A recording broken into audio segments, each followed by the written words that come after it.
Hey there, welcome to Dread Lullabies. I'm so glad you're here with me tonight. You know, they say the night is for resting, but for some, the darkness is where the real world begins. Tonight, I've put together a few true stories that are meant to be heard in the quiet. Stories that remind us that sometimes the things that go bump in the night are more real than we'd like to believe. Before we get lost in the dark, I'd love to know where you're joining me from. So feel free to drop a comment and tell me where you're listening tonight. And if you find yourself coming back for more, maybe consider liking the video and subscribing. It really helps me keep these lullabies going for you. So, pull up the covers, get comfortable, and let's see what the night has in store for us.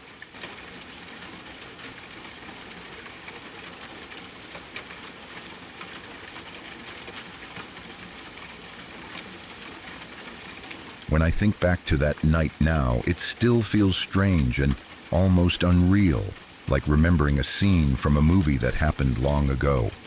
But the emotions from that moment are still clear in my mind.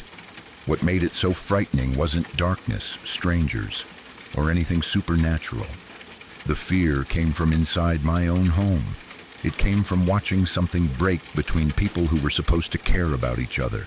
That kind of fear is harder to describe, because home is supposed to be the place where you feel protected.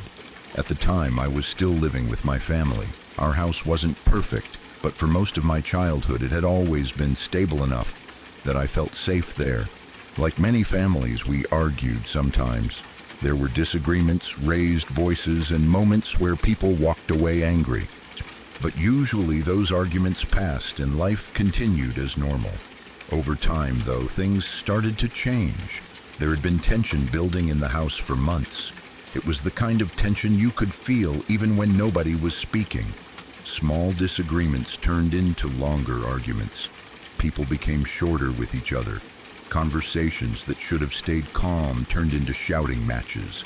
Looking back now, it was clear that everyone in the house was dealing with stress in different ways, and none of us really knew how to handle it. That night, the pressure finally broke. It started with an argument between my brother and my dad. At first, it sounded like so many other arguments before it. Voices raised slightly, words thrown back and forth, but something about this one felt different almost immediately. The tone was sharper. Neither of them was willing to step back or calm down. I remember standing nearby, listening, hoping it would end quickly like most arguments do, but it didn't slow down. Every sentence made things worse. Their voices grew louder. The anger in the room seemed to spread, filling the space with something heavy and uncomfortable. When people argue like that, it can feel like you're watching a fire spread. At first you think it will burn out quickly, then suddenly it's too big to control. I stood there feeling helpless. I wanted to say something, to calm them down, but I didn't know what words would help. Sometimes when people are that angry, anything said can make things worse. Then something happened that changed everything. My brother reached for a knife. For a moment, I couldn't believe what I was seeing. It felt like time slowed down. The argument had crossed a line that I never imagined it would reach. What had been a shouting match suddenly turned into something dangerous. My heart started pounding so hard, I could feel it in my chest. My thoughts raced in every direction. I was terrified that someone was going to get hurt. When violence enters a situation like that, everything becomes unpredictable. Thankfully, the situation didn't go further than that moment. Somehow the fight broke apart before anything physical happened. The immediate crisis ended, but the emotional damage didn't disappear. The house felt completely different afterward. Silence filled the rooms. But it wasn't a peaceful silence. It was the kind of silence that comes after something terrible almost happens. Everyone retreated to their own spaces. No one seemed to know what to say. For me, the impact was overwhelming. I had always tried to be the quiet one in the family. I stayed out of conflicts whenever I could. I believed that if I kept the peace and avoided arguments, things would stay stable. But that night shattered that belief. Watching people you care about reach that level of anger changes something inside you. It makes you realize that situations can spiral out of control much faster than you expect. After everything settled down, I sat alone in my room. My mind kept replaying the fight over and over again. Every moment felt stuck on repeat. I kept thinking about how close things came to becoming something worse. The more I thought about it, the heavier the emotions became. I started feeling like the house itself had changed. The place that had always been my safe space now felt uncertain. I didn't know if things would ever go back to normal. When someone feels overwhelmed like that, their thoughts can begin to move in dark directions. The brain tries to find a way to escape pain and confusion. Sometimes it searches for solutions that are not solutions at all. That's what started happening to me. The sadness and stress built up so quickly that I began thinking about ending my life. At the time, it felt like the only way to escape the emotional weight pressing down on me. Looking back now, I realize how dangerous that moment was. When someone is overwhelmed and alone with those thoughts, things can become very risky. But something inside me still wanted help. Instead of staying silent, I decided to reach out. I didn't know exactly what to say or whether anyone would even respond. But I knew that keeping those feelings locked inside my head would only make them stronger. So I opened Facebook and wrote a message. It wasn't long or dramatic, it was just honest. I wrote that I wasn't okay and that I needed someone to talk to. I pressed the post button and waited, not knowing if anyone would notice. What I didn't know at the time was that something else was happening somewhere else that night. My best friend was also going through a crisis. While I was sitting in my room feeling hopeless, he was sitting alone in his own room with a gun in his hand. He had reached a point where he believed there was nothing left worth living for. He felt trapped in his own thoughts, the same way I felt trapped in mine. From what he told me later, he had already made up his mind. His phone was sitting nearby. Just as he was sitting there, a notification appeared. It was my Facebook post. At first, he almost ignored it. When someone feels that kind of deep despair, the outside world begins to feel distant and unimportant. But for some reason, he picked up the phone. He opened the notification. And there was my message, asking for help. Reading those words changed something in that moment. Suddenly he saw that someone else he cared about was struggling too. Instead of focusing on his own pain, he felt the urge to respond. He set the gun down. He began messaging me immediately, asking what was wrong and telling me he was there to talk. From my side of the conversation, I had no idea how serious his situation had been. I just knew that my best friend had answered my message and started talking with me. We talked for hours that night. We shared what we were feeling and what had pushed us both into such dark emotional places. Slowly, the conversation helped both of us step away from the edge we had been standing on.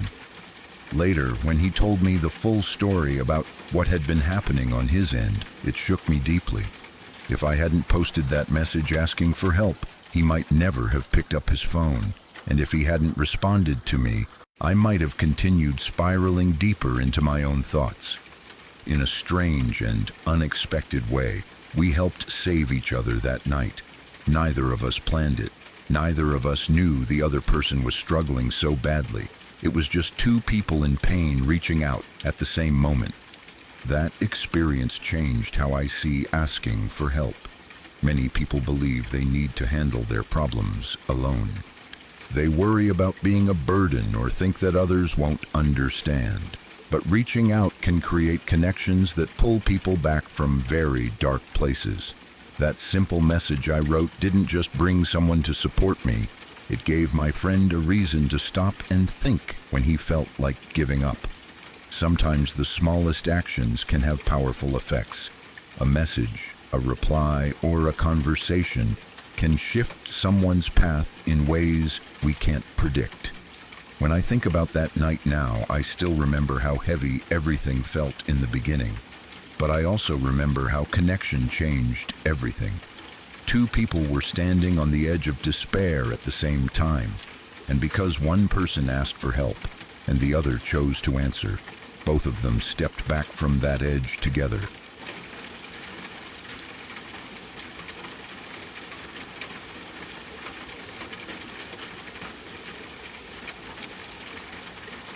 When I was around 11 or 12 years old, my life changed pretty suddenly.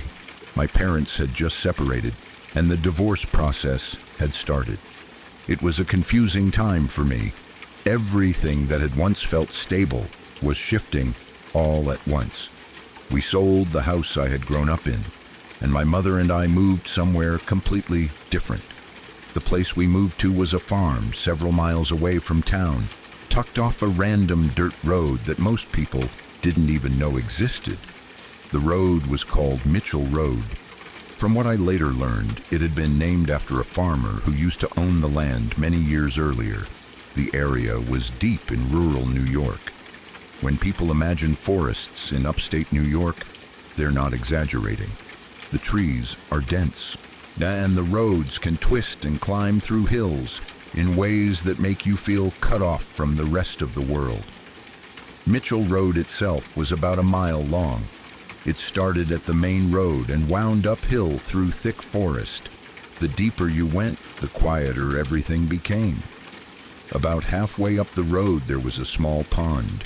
Next to it sat a very nice house with beautiful landscaping and a well-kept yard. The bushes around the property were trimmed perfectly, and the place looked almost out of place compared to the rugged woods surrounding it. Another half-mile farther up the hill was a large horse farm. There was a big barn and a farmhouse sitting on the right side of the road.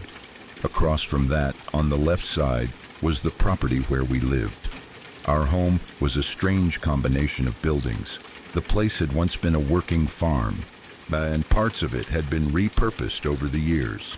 The section we lived in had originally been a barn that had been restored and attached to a large yellow farmhouse. That farmhouse was split into 2 apartments with 2 families living there. Near the driveway sat a large trailer parked off to the side. Just past the houses, there was an old area where cows had once been slaughtered. You could still see the remains of the structure where it had happened. Farther down the road, there was another house where a family lived. And beyond that, there was a long driveway, almost half a mile long, that led to our landlord's home, buried deep in the wilderness. Looking back, it really was a strange place to live. At the time, though, I was just a kid trying to adjust to a completely new environment. My bedroom was upstairs. From my window, I could see the road that led up to the property, as well as the open fields below. There was one thing in that field that always caught my attention: a huge cross. Someone had erected a large crucifix out in the open field behind the houses. It was tall, much taller than a person, and it stood alone in the grass. When we first moved in, we thought it was a little odd, but in our region it wasn't completely unheard of. There were plenty of deeply religious people in the tri-state area, and occasionally you would see crosses or religious symbols displayed on private land. So after a while, we stopped thinking much about it. Then something happened about a week after we moved in. One night I woke up suddenly. At first I didn't know why. My room was glowing with a strange pulsing light.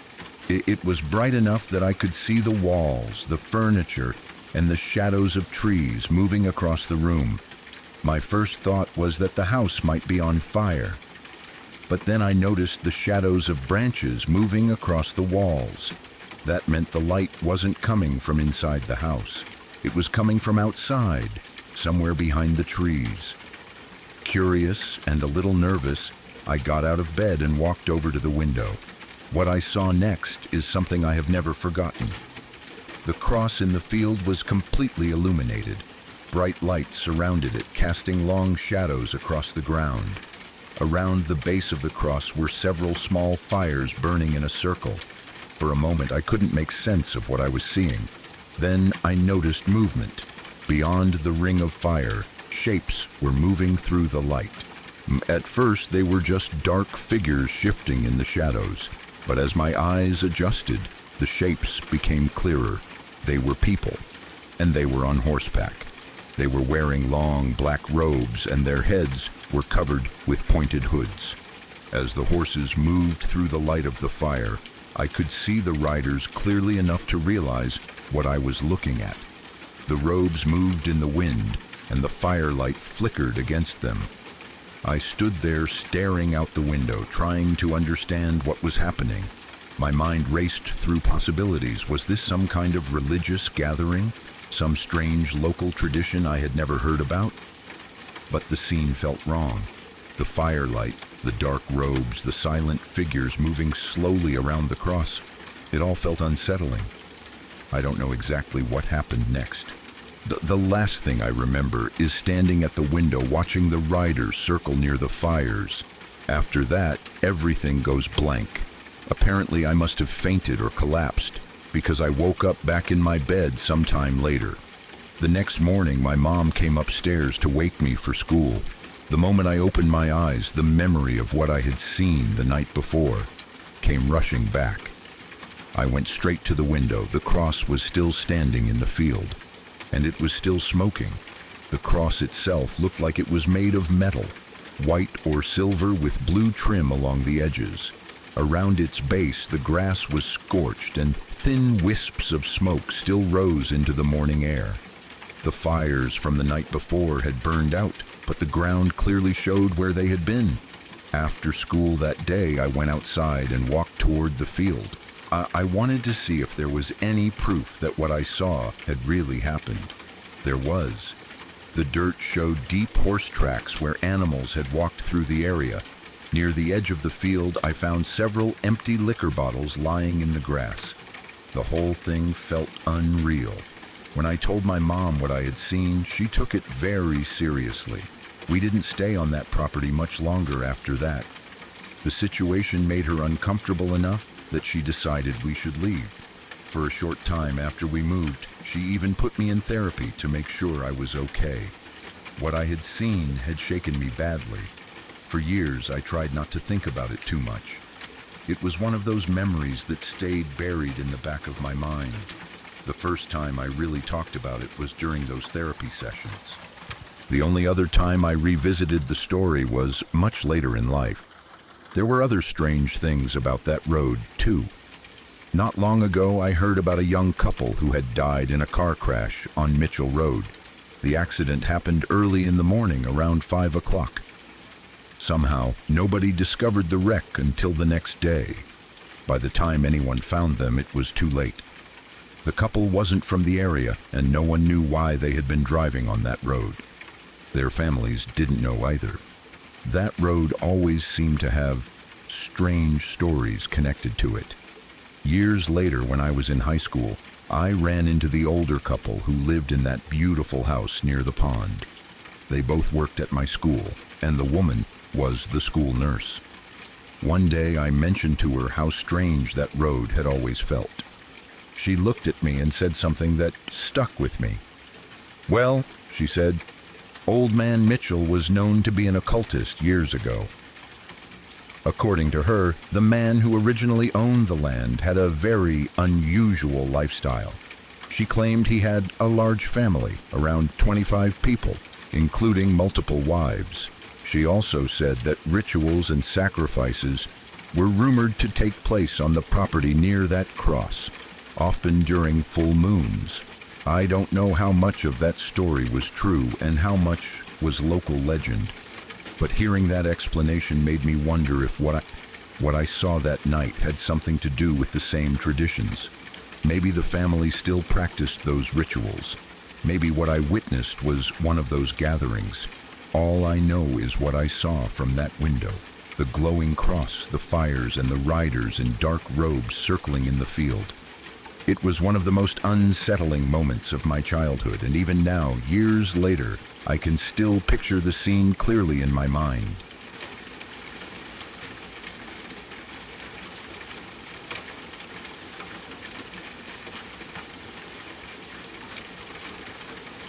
My roommate's sister lives in a quiet suburban neighborhood in Delaware, just outside Wilmington. It is the kind of place that looks almost staged in its normalcy. Lawns are neatly trimmed. Mailboxes line up in tidy rows.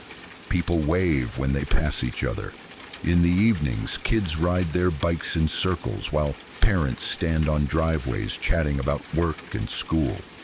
It feels safe in that casual, everyday way that makes you relax without even realizing it. Nothing about the neighborhood suggests danger. There are no abandoned houses, no graffiti, no constant police sirens in the distance. It is the kind of place where people forget to lock their doors sometimes because nothing bad ever seems to happen. At least, that is what everyone thought. For a while, though, something strange had been happening in the area. It started with small, uneasy conversations between neighbors. Someone would mention that they thought a drawer had been left open. Another would say their back door did not feel quite the same when they turned the handle. A few people said they came home and just felt that something was off, even if they could not immediately explain why. There were no smashed windows, no kicked-in doors, no obvious signs of forced entry, and nothing valuable was missing. No stolen TVs, no missing laptops, no jewelry gone from dresser tops. That was what made it harder to take seriously at first. People began to doubt themselves. Maybe they had forgotten to close something. Maybe they had left a door unlocked without realizing it. It is easy to question your own memory when there is no clear evidence. But as the weeks went on, the stories became harder to ignore. More people admitted they felt the same thing. Someone had definitely been inside their homes. The details varied slightly, but the pattern was consistent. Entry without destruction, presence without theft. That detail was the most disturbing. If someone breaks into your house and steals something expensive, you can at least understand their motive. It is about money, it is about opportunity. But when someone enters your home and does not take anything, your mind starts to wander into darker possibilities. Why were they there? What were they doing? How long did they stay?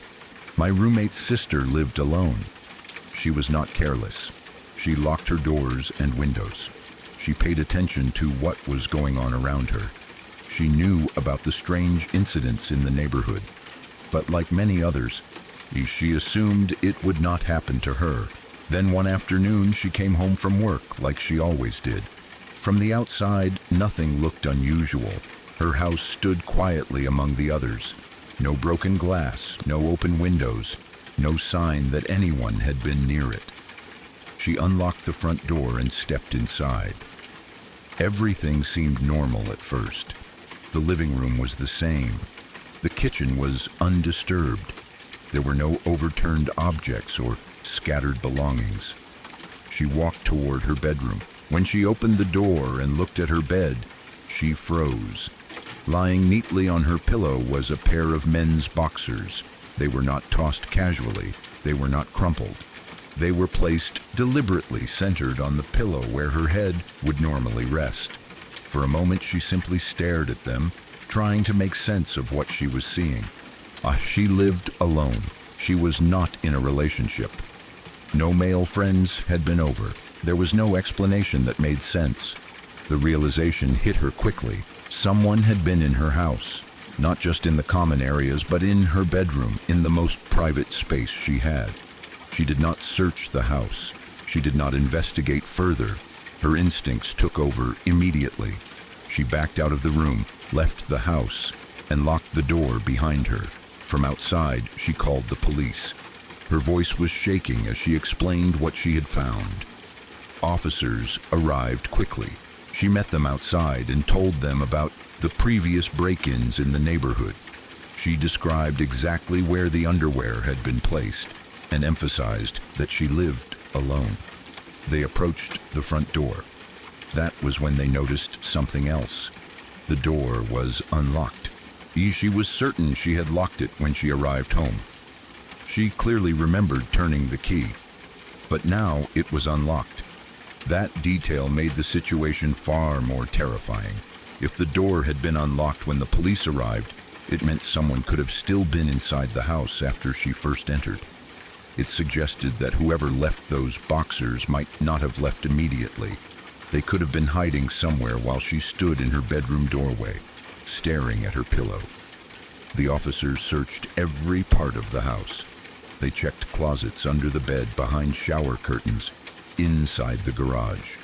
Every possible hiding place was examined. No one was found, but the absence of a suspect did not bring comfort. It only deepened the fear. Someone had entered her home without leaving signs of forced entry. Someone had moved quietly through her living space, and someone had chosen to leave something behind instead of taking anything. That was not random vandalism. It was not an impulsive theft. It felt intentional. The idea that an intruder would place a personal item on her pillow suggested something calculated. It was as if they wanted her to know they had been there. It felt like a message. After that, panic spread more openly through the neighborhood. People who had previously dismissed the earlier incidents began taking them seriously. Cameras were installed, motion lights went up, locks were replaced. Conversations in driveways became more tense. The police treated it as a serious matter, but without signs of forced entry or stolen property, building a case was difficult. Whoever was doing it was careful. They may have been picking locks. They may have been entering through small, unnoticed access points. And if they were relocking doors on the way out, they knew exactly what they were doing. My roommate's sister did not stay in that house much longer. Even after installing better security systems and replacing every lock, she said she never felt safe again. Every small noise at night made her sit up in bed. Every shadow looked suspicious. What affected her most was not just the physical act of someone entering her home. It was the invasion of privacy. The idea that someone had stood in her bedroom, possibly watched her sleep on other nights, or moved around her belongings without her knowledge. The detail about the door being unlocked when the police arrived still makes my stomach drop when I think about it. It means there is a real possibility that the intruder was still inside the house while she was there, discovering the boxers, maybe hiding in a closet, maybe standing silently behind a door, maybe listening to her breathing change as she realized something was wrong. Thankfully, she was not physically harmed, but something shifted in her sense of safety. Home no longer felt like a guaranteed refuge. There is a particular kind of trauma that comes from silent invasion. If someone confronts you directly, it is terrifying, but clear. You know what happened. You saw it. But when someone enters your private space without your awareness, touches your things, and leaves quietly, it creates doubt. You start questioning your memory. Did you hear something last night? Was that floorboard always that noisy? How long has this been happening? In the end, there was no dramatic arrest that we know of, no public confession. The break-ins eventually stopped, at least in that neighborhood. But that does not mean answers were ever found. When she tells the story now, there is always a pause at the moment she describes opening her bedroom door and seeing something that did not belong there. That quiet second where everything felt normal, and then suddenly, it did not. Sometimes the most disturbing part of a crime is not what was stolen. It is the proof that someone was close enough to leave something behind.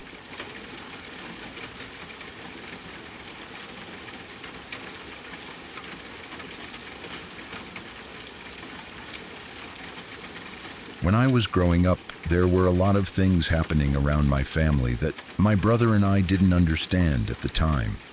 To us, our childhood seemed fairly normal. We played in the backyard, went shopping with our parents, and did all the typical things kids do. It wasn't until we were much older, teenagers actually, that we learned the full story behind some of the strange things that had happened when we were younger. The story really begins in the early 1980s, before my parents were married. Back then, my dad had been dating a woman I'll call Jane. From what I understand, their relationship was serious at one point. serious enough that marriage had been discussed. But something went wrong along the way, and they eventually broke up. Even though the relationship ended, Jane never really moved on. According to my parents, Jane had strong feelings for my dad. She apparently loved him deeply and struggled to accept the breakup. What made things more complicated was that her mother felt the same way. Jane's mom also believed my dad was meant to be part of their family, and both of them had a hard time letting go of that idea. Years passed, but the attachment didn't seem to fade.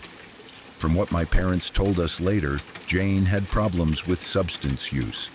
She regularly used various drugs and alcohol, and that often made her behavior unpredictable. Sometimes she would disappear for long periods, and other times she would show up unexpectedly in strange ways. After my parents got married and moved into their first place together, a mobile home they rented during their first year of marriage, the strange incidents started happening. One day they came home and immediately realized that someone had been inside. Nothing had been stolen, nothing had been broken, but things were clearly not where they had left them. Items in the kitchen had been moved. Objects in the bathroom were arranged differently. Cabinets had been opened and closed. It wasn't the kind of mess that comes from a burglary. It was more like someone had been quietly walking through the home, touching things, moving them slightly, almost as if they wanted the homeowners to know they had been there. My parents suspected Jane. At the time, they couldn't prove it, but she knew where they lived, and given her behavior in the past, it seemed possible.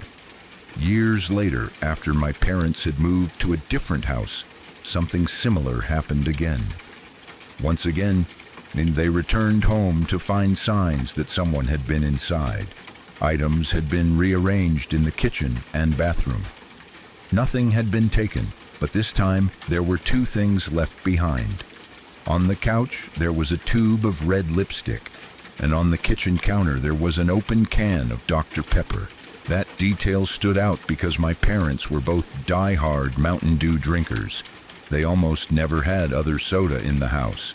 The presence of Dr. Pepper made it obvious that whoever had been there had brought it with them. For my parents, it felt like a message. If Jane was bold enough to break into their home, then it was very likely she was also watching them from a distance. She could have been driving by the house, keeping track of when they left and when they came back. There were also phone calls, dozens of them. The phone would ring, and when someone answered, there would be silence on the other end. Sometimes the person would hang up immediately. Other times they would stay on the line for several seconds without speaking. My dad rarely talked about whether he had direct encounters with Jane during those years, but my parents always suspected that she occasionally approached him in public or tried to interact with him when they crossed paths. What made the situation even more unsettling was that Jane's mother behaved in a similar way. She was just as attached to the idea that my dad should have been part of their family. One of the strangest encounters happened when I was around 9 years old. My parents had taken me along on a big Christmas shopping trip to Walmart.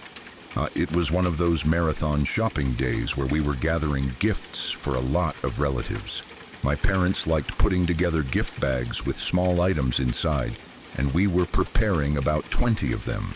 That meant we spent a long time moving around the store. We visited the toy section, the food aisles, the seasonal displays, and a bunch of other areas. At several points during the trip, I noticed an older woman who seemed to appear wherever we went. At the time, I didn't think much about it. Big stores are full of people, and it's not unusual to see the same shopper more than once. But the woman kept showing up, near the toys, then near the holiday decorations, then near the checkout area. Later that evening, something happened that made the whole situation much stranger. My dad received a phone call. On the other end of the line was Jane's mother. She was crying. Through her tears, she apologized for following us around the store that day. She said she had been watching us while we shopped. According to my parents, she told them that she felt we were supposed to be her grandchildren. She rambled on about destiny and family and other things that didn't make much sense. At the time, my parents were deeply unsettled by the call, but my brother and I were never told about it. They didn't want to scare us. The next year brought another strange incident, this one even more unsettling in hindsight. It was summertime, and my brother and I were playing in the backyard. I would have been around 10 years old, and my brother was about 5. We were just doing what kids do, running around, probably making up some kind of game. At some point, a woman walked into the yard. She was dressed casually in khaki pants, a polo shirt, and sunglasses. In her hand, she carried a clipboard. She greeted us cheerfully. "Hi, guys," she said. Then she walked over to the side of the house and started looking at the electric meter. She stood about 20 feet away from us and began writing something down on the clipboard. It didn't seem strange at the time. Utility workers come around occasionally to check meters or inspect equipment. To 2 kids playing in the yard, it just looked like someone doing their job. Inside the house, my mom was doing laundry. As she walked past a window, she noticed the woman outside. She went out to the backyard to see what was going on. She greeted the woman and asked how she was doing. The woman responded politely and continued writing on the clipboard for a few moments. Then she walked away. The whole interaction lasted only a couple of minutes. The driveway was located at the front of the house, so my mom didn't see how the woman had arrived or where she went after leaving. At the time, nothing about it seemed alarming, but 3 days later, something happened that made the entire encounter far more disturbing. An employee from the power company came to the house to read the meter. When my mom saw him, she immediately told him that someone had already come by earlier that week. The man looked confused. He explained that no one had been sent to check the meters before that day. He also told her something else. The power company did not have any female meter readers working in that role at the time. My mom demanded to see his identification before letting him near the meter. Once everything was confirmed, the realization hit her. The woman who had walked into the backyard with a clipboard had not been a utility worker. To this day, my parents believe that Jane may have convinced a friend to pretend to be a meter reader. The idea was that the woman could get close to us without raising suspicion. My brother was 5 years old at the time. Looking back, my parents suspect that the plan may have involved trying to kidnap one or both of us. Fortunately, nothing happened that day. The woman left without attempting anything. But the thought that someone may have been scouting the yard, watching us, and pretending to be a utility worker is still unsettling. The creepiest part of all this is that my brother and I had no idea any of it was happening. We grew up completely unaware that someone might have been watching us. Our parents never told us about the break-ins, the phone calls, or the stalking behavior while we were children. They wanted to protect us from that fear. It wasn't until we were teenagers that the whole story came out. When we finally heard about everything, the break-ins, the silent phone calls, the woman in Walmart following us, and the fake meter reader, it completely changed how we looked back on our childhood memories. We started wondering about things we had never questioned before.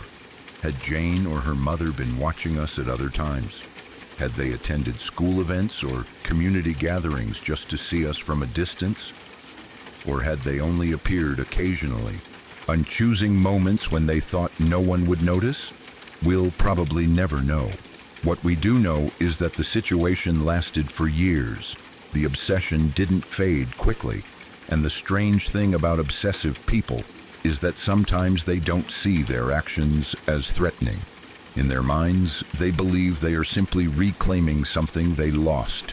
Looking back now, it's hard not to feel uneasy about how close those people may have been to our lives while we were growing up. At the time, we were just kids playing in the backyard, completely unaware of the complicated and unsettling situation unfolding around us.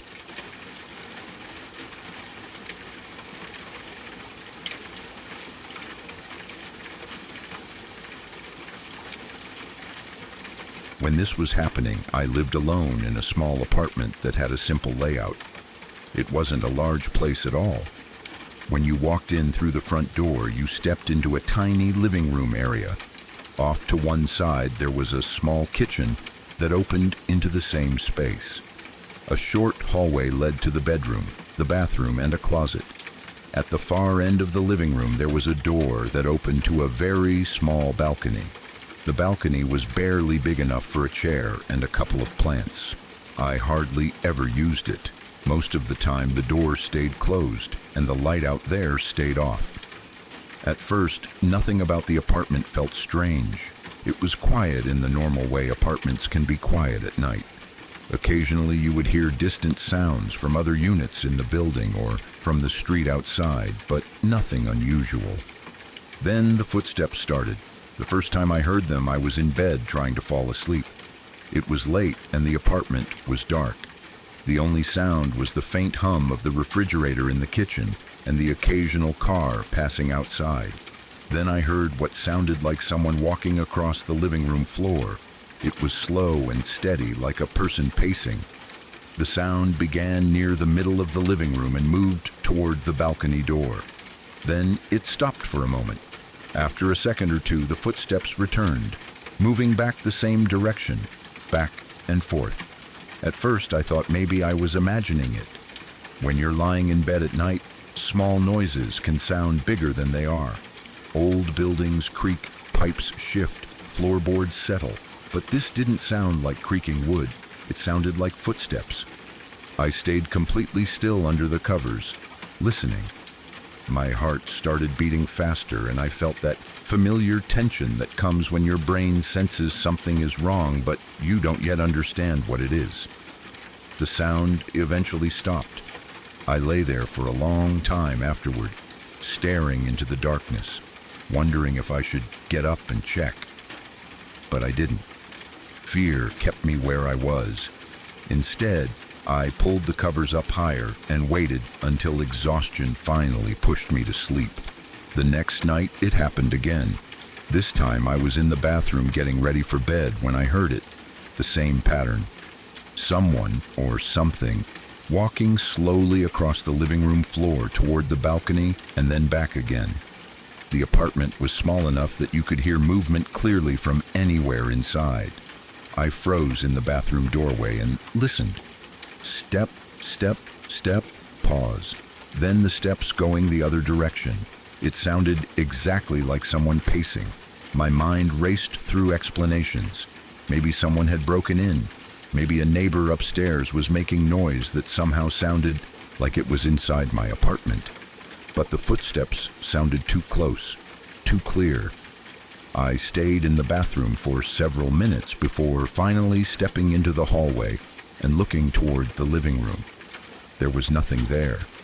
The balcony door was closed. The lights were off. The room looked exactly as it should. That didn't stop the feeling that something was wrong. After that, the footsteps happened often enough that I started dreading the nights when they returned. Sometimes I would hear them when I was already in bed. Other times when I was brushing my teeth or washing my face in the bathroom. Always the same path, across the living room floor toward the balcony and then back again, back and forth, back and forth. What made it even stranger was that my partner at the time heard them too. They lived in the apartment downstairs but would stay over sometimes. On nights when they were there, we would both hear the same pacing sound coming from the living room. That detail made it harder to dismiss as imagination. If I had been the only one hearing it, I might have eventually convinced myself it was stress or some strange echo in the building. But knowing someone else heard it too made the experience feel more real. Still, we never found anything. No signs of someone entering the apartment. No disturbed furniture, no open windows or doors. Just the footsteps. Then one night, something happened that made the situation feel even more unsettling. I had come home very late that evening. The building was quiet, and the hallway lights were dim. I climbed the stairs to my apartment and unlocked the front door. The moment the door opened, I stopped. It's hard to explain exactly what I felt in that instant, but most people know the sensation. That strange awareness when someone else is nearby. The subtle shift in the air that makes you suddenly alert. It's the feeling you get when you walk into a room and immediately know someone else is there even before you see them.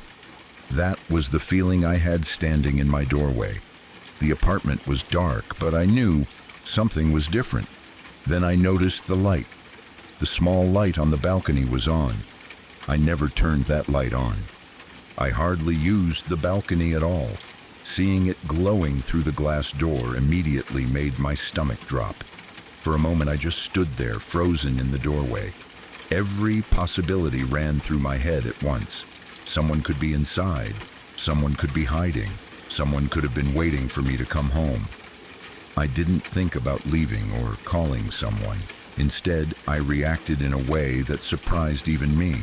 I stepped inside quickly, turned on the lights, and ran straight into the kitchen. From the kitchen drawer, I grabbed a knife. Looking back now, I know that grabbing a kitchen knife was not exactly a well-thought-out plan. I had no training. I had no idea how to defend myself with it. But in that moment, it felt like the only thing I could do. Standing there in the kitchen, knife in hand, I looked toward the balcony. From that angle, I could see the glass door clearly. No one was standing there. The balcony itself was empty. That left the rest of the apartment, the bedroom, the bathroom, and the closet. For some reason, the closet felt like the scariest place to check. Closets have a way of holding darkness in a way other spaces don't. You imagine someone standing quietly inside, waiting for the door to open. But I moved forward anyway. First, the bedroom. I pushed the door open and turned on the light. The room looked normal. The bed was untouched. The windows were closed. Then the bathroom, also empty. Finally, the closet. I stood in front of the door for a moment before opening it. Inside were only clothes and shoes, exactly where they had always been. No one was there. The entire apartment was empty. But the feeling that someone had been there did not go away immediately. It lingered in the back of my mind, even as I set the knife down and walked through the rooms again. The balcony light still bothered me. I knew I hadn't turned it on. I almost never touched that switch. But there it was, glowing outside the door when I first walked in.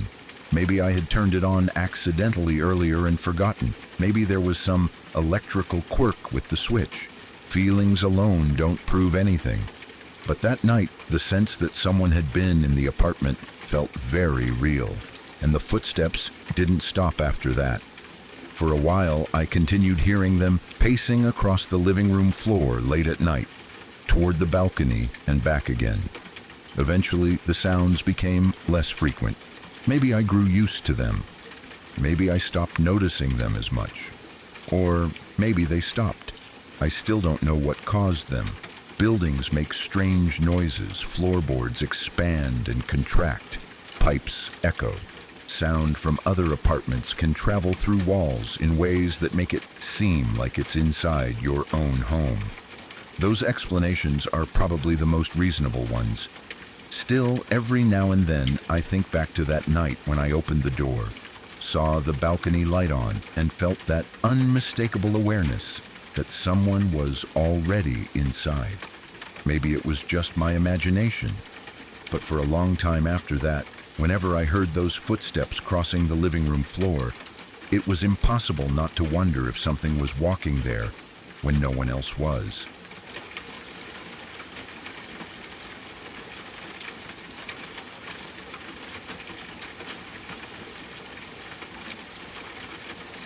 When my mom tells this story today, she laughs almost the entire time.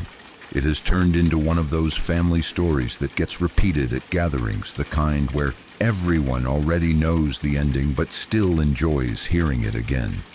But when it first happened, it was not funny at all. For a few seconds, she was absolutely convinced that someone dangerous was sitting behind her in the van.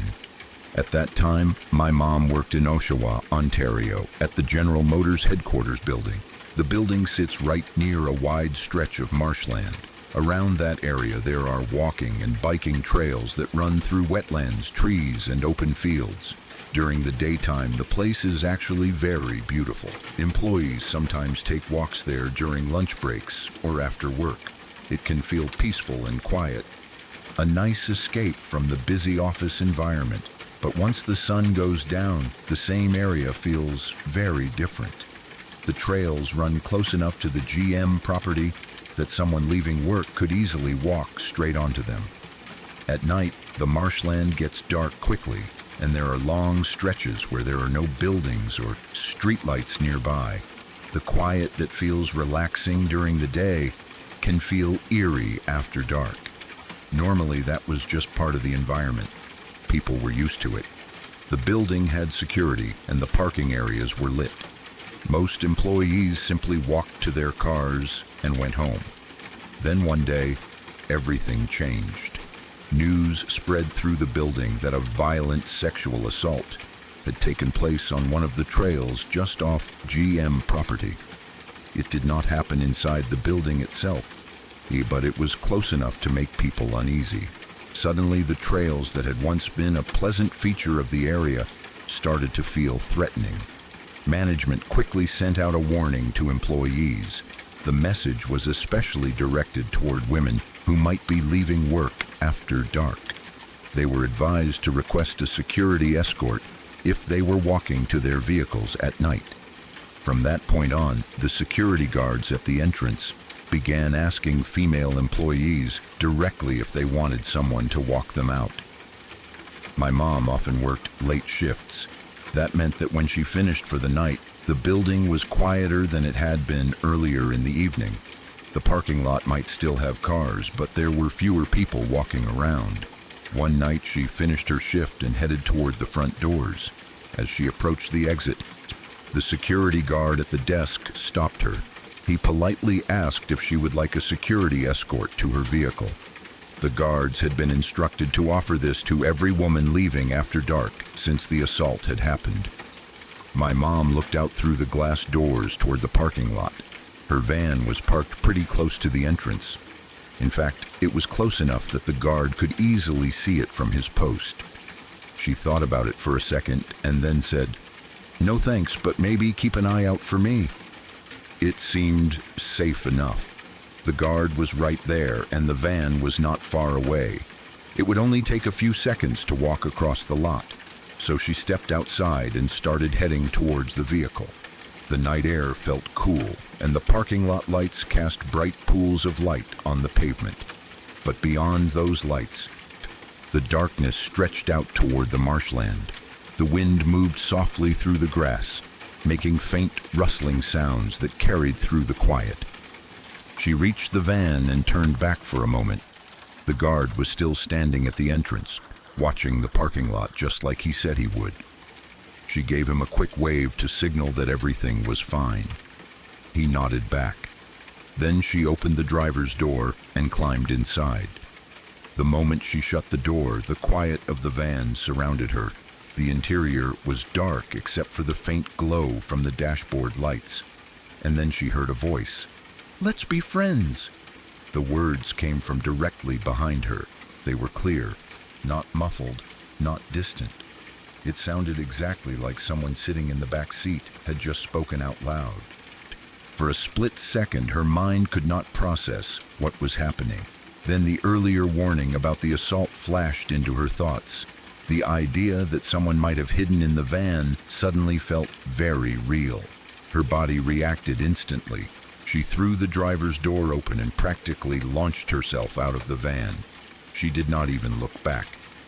Fear pushed her forward, and she ran straight toward the building as fast as she could. The security guard immediately saw her sprinting across the lot. He realized something was wrong and ran toward her.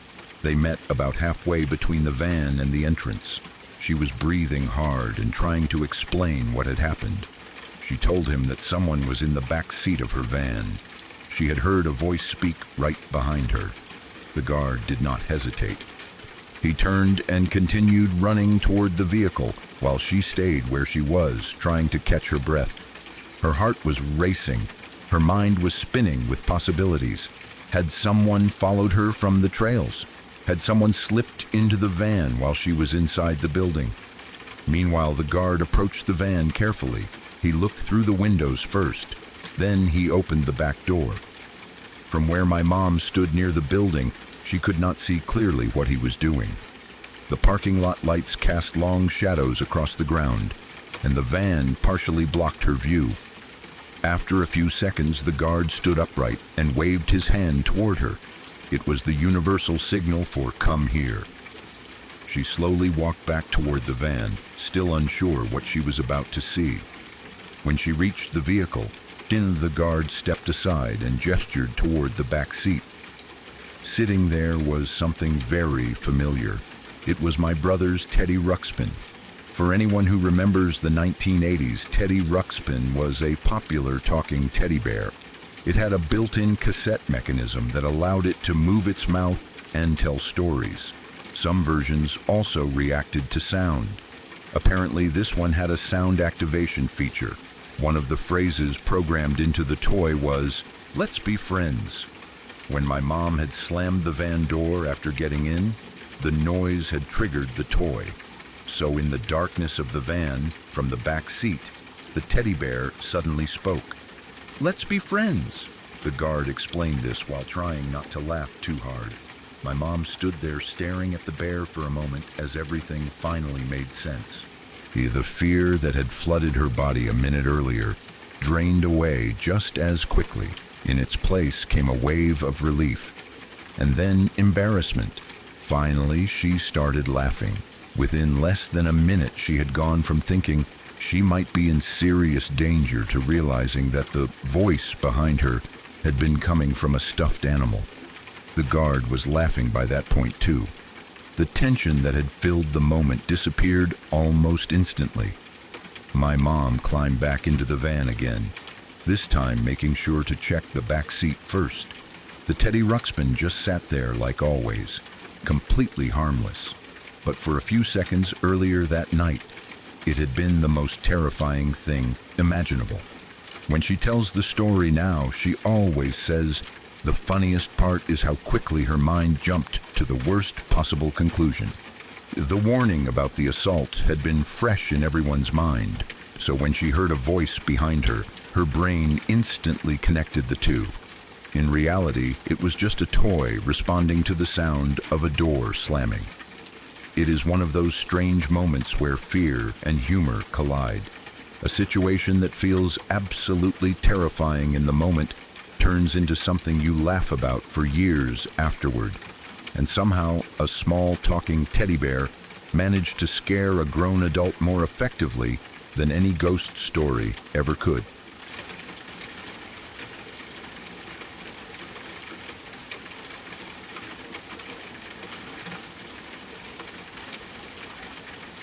Back when I was in high school, I was part of the cheer squad at my school. Every summer before the new school year started, our team would go to cheer camp. It was a pretty common thing for cheerleaders to do. We'd spend a few days at a nearby university campus where teams from different schools gathered to learn new routines, practice stunts, and sometimes compete against each other.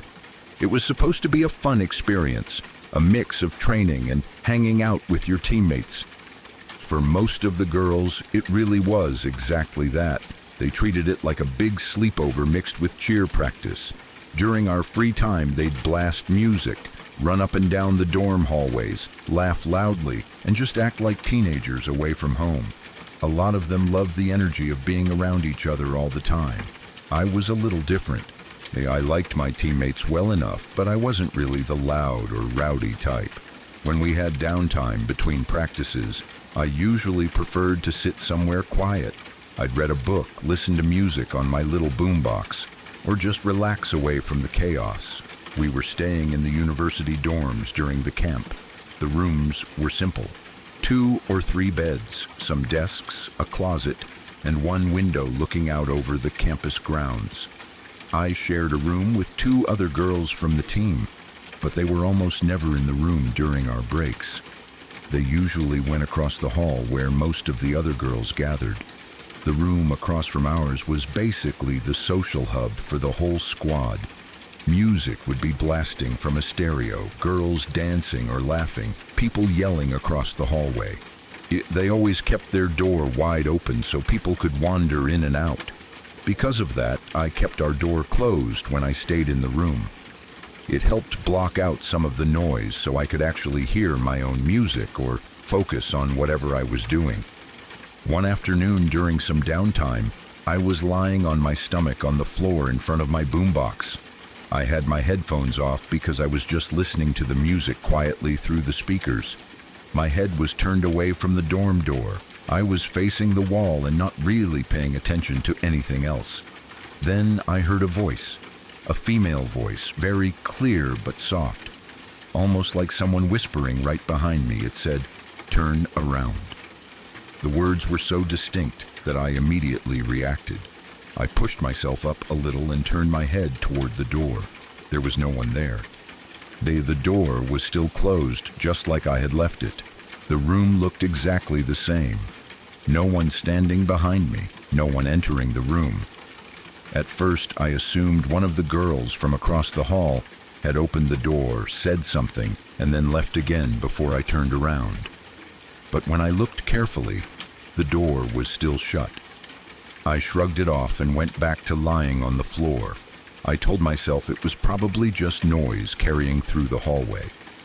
Dorms are weird like that sometimes. Voices echo or travel through vents or under doors in strange ways. So I went back to listening to my music. A few seconds later, I heard the voice again. "Turn around." Same tone, same quiet whisper. This time I rolled over faster. I looked toward the door again, still no one. At that point, I thought maybe it really was one of the girls across the hall messing with me. The voice actually sounded a little like one of my teammates. I got up and walked over to the door to check the hallway. When I opened the door, the hallway was completely empty. Even more surprising, the room across the hall was quiet and the door was shut. Earlier, it had been wide open with music blasting and girls shouting over each other. Now there was nothing. No music, no talking, just a silent hallway. That made me pause for a second. I stood there for a moment listening, thinking maybe they had all gone somewhere else. After a few seconds, I closed the door and went back into my room. I tried not to think too much about it. I laid back down on the floor in front of the boombox again. My back was to the door just like before. Then it happened again. The same voice. "Turn around." But this time something else happened at the same moment. 2 hard taps landed on my right shoulder. Not light touches, not something brushing past me. 2 clear, solid taps, like someone standing right behind me had poked my shoulder with their fingers.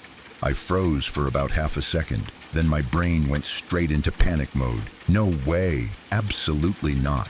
I jumped up and spun around. The room was empty, no one standing there, no one hiding behind the beds or desks. My heart was pounding at that point. I walked around the room checking everywhere just to make sure someone wasn't messing with me. The closet was near the dorm door and it connected to the next room where our coach was staying. It was one of those shared closets where 2 rooms could access the same space from opposite sides. I opened it quickly. No one. Just clothes hanging up and the normal dorm closet smell. I checked behind the door, under the beds, anywhere someone could realistically hide. There was no one there.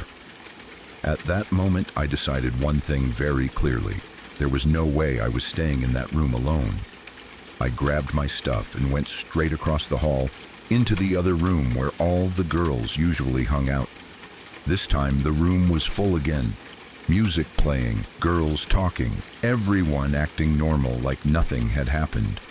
I sat down next to one of my friends and told her what had just happened. She was really into ghosts and paranormal stuff, so instead of laughing it off, she got really excited about it. She kept telling me I should tell everyone else in the room what happened, but I didn't want to. I already felt weird enough about it. I didn't want to sound crazy in front of the whole team. So I asked her not to say anything and we just left it at that. Later that night, it happened to be our last evening staying in those dorms.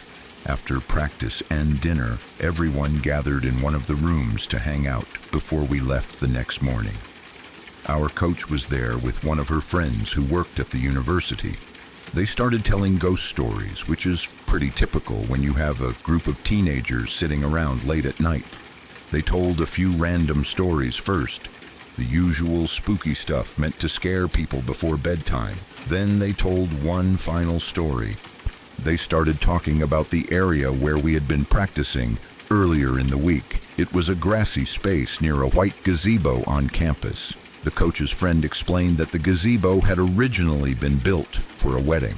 Apparently, a wealthy family had donated a lot of money to the school so their daughter could have her wedding there. But the story didn't end happily. According to the legend, the daughter discovered shortly before the wedding that her fiancé had been cheating on her. She was devastated. Instead of going through with the ceremony, she went to the gazebo and hung herself from it.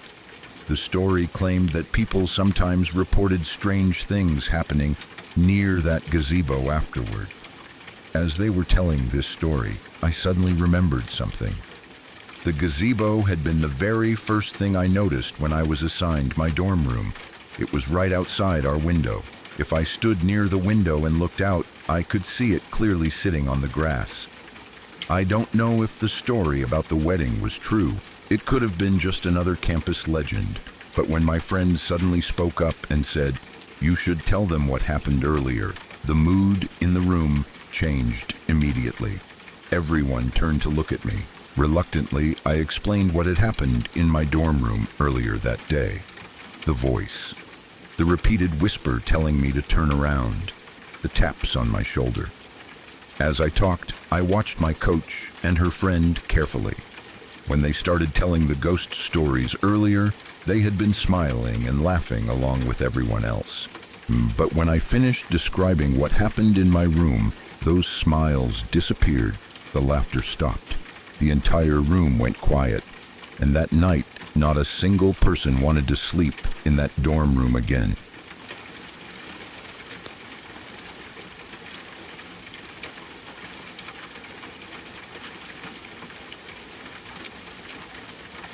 It's strange how certain places collect stories over time. Universities are especially good at it. Thousands of students pass through the same halls, the same rehearsal rooms, the same classrooms year after year. Each generation leaves with memories, rumors, and small unexplained moments that slowly turn into legends. By the time decades pass, the story feels like part of the building itself. The story about Nick at Kansas State is one of those legends. Your mom hearing about it during her time there fits perfectly into how these stories survive. Theaters are particularly known for this kind of thing. They're quiet at night, full of old equipment, hidden spaces, and long hours of rehearsals where people are tired and hyper-aware of every sound around them. When something unusual happens in that environment, it stands out. From what you described, your mom was involved in a rehearsal with a group of actors.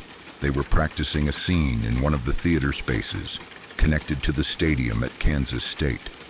Someone brought up the story of a ghost named Nick, who supposedly haunted the area. Apparently, the story had already been around for a while. As often happens with ghost stories, nobody could agree on the exact details. One person said Nick had died during a football game after breaking his neck. Someone else insisted they had heard a completely different version of how he died. The debate went back and forth for a while. That's common with stories like this. The core idea stays the same, a ghost connected to a place. But the details shift depending on who tells the story and when they first heard it. So eventually everyone stopped talking about it and went back to focusing on the rehearsal. Hours passed. They continued practicing scenes, running through lines, and working on stage blocking. Theater rehearsals can go late into the evening, especially when a show is coming up. The building probably felt quiet and empty, except for the small group working inside. At some point they began practicing a scene, that required playing a recorded speech. Back then, that meant using a tape player. Someone would press play and then quickly run back onto the stage so the scene could start. Because they didn't have enough people that night to dedicate someone to running the sound equipment, the actors had to handle it themselves. One person would start the tape and then rush back to their position on stage. That meant nobody was actually standing near the tape player once the scene began. The speech they were using apparently had one line that stood out. It said something like, "To tell the truth, you have to know the truth." The tape played normally the first time. Then something strange happened. Everyone in the room heard the tape machine make a mechanical clicking sound. Anyone who has used older cassette players knows that sound. When the tape stops, shifts direction, or rewinds slightly, the machine makes a distinct click. Click. Then came the soft whirring noise of the tape moving backward. Whir. Then another click, and suddenly the same line played again. "To tell the truth, you have to know the truth." The actors paused and looked at each other. Maybe someone thought the tape had looped, but maybe someone assumed it was just an equipment glitch. Old tape machines were not exactly known for perfect reliability, but then it happened again. Click, whir, click. The tape rewound and played the same line again. "To tell the truth, you have to know the truth." Now imagine the atmosphere in that room. It's late at night. You're in a theater rehearsal space under a stadium. Just a few hours earlier, everyone had been arguing about the ghost that supposedly haunted the building. Now the tape machine is rewinding itself and repeating a line about truth. That would definitely get people's attention. The line repeated several times. Each time the machine would click, rewind slightly, and play the same sentence again. "To tell the truth, you have to know the truth." Eventually, someone walked over to the tape player and turned it off. According to the way the story gets told, the group immediately connected what had happened to the earlier conversation about Nick.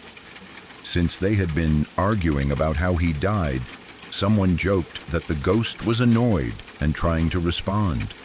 The repeating line felt almost like a message. Whether anyone truly believed that or not, moments like that have a way of sticking in people's memories. When something unusual happens in a place that already has a ghost story attached to it, the event becomes part of the legend. After that night, it sounds like the group decided it was better not to talk about Nick during rehearsals anymore. That reaction is actually pretty common with stories like this. Even if people don't fully believe a spirit is present, they sometimes feel uneasy about pushing their luck. Theaters, more than almost any other type of building, seem to collect ghost stories. Some people say it's because theaters are emotional spaces. Actors spend hours pretending to be other people, telling dramatic stories, creating intense moments on stage. The environment itself almost invites imagination. There are also practical reasons strange things happen in theaters. Old buildings often have complicated wiring and aging sound systems. Tape players can malfunction. Cassette reels can stick or rewind slightly if the mechanism catches. Someone might brush against a control without realizing it. The acoustics of a theater can make sounds echo or travel in ways that feel eerie. But when those mechanical quirks happen at the exact moment people are talking about a ghost, it feels much more mysterious. That's how legends grow. A small, unexplained moment happens in the right place at the right time. The people who experience it tell the story later. Then the next group of students hears it and adds their own strange experience. Over time, the story becomes part of the building's identity. The fact that your mom heard about Nick during her time at Kansas State and other people have heard the same story years later shows how long these legends can last. A single rumor can survive decades. Buildings change. Students graduate, entire generations move on, but the stories remain. Someone new arrives and hears about the ghost in the theater under the stadium. Maybe they laugh it off at first. Maybe they roll their eyes. Then one night during rehearsal, something strange happens. A sound cue repeats. A door closes by itself. A light flickers at just the wrong moment. Suddenly the story feels a little more real. Whether Nick was ever a real person or just a story that slowly grew over time, the legend clearly left an impression on a lot of people who spent time in that theater space. And honestly, if a ghost really did decide to haunt a place, a theater would be a pretty fitting location. After all, theaters are built for dramatic timing, and nothing creates a memorable moment quite like a mysterious voice repeating the same line over and over in a quiet rehearsal room late at night. To tell the truth, you have to know the truth. Even if it was just an old tape player acting up, it's the kind of moment that people remember for the rest of their lives. That's the real power of stories like this. They connect people across time. One generation experiences something strange, tells the story, and years later someone else says, "Wait, I've heard about that ghost too." And suddenly a building becomes more than just a building. It becomes a place with a history, a legend, and a story that refuses to disappear.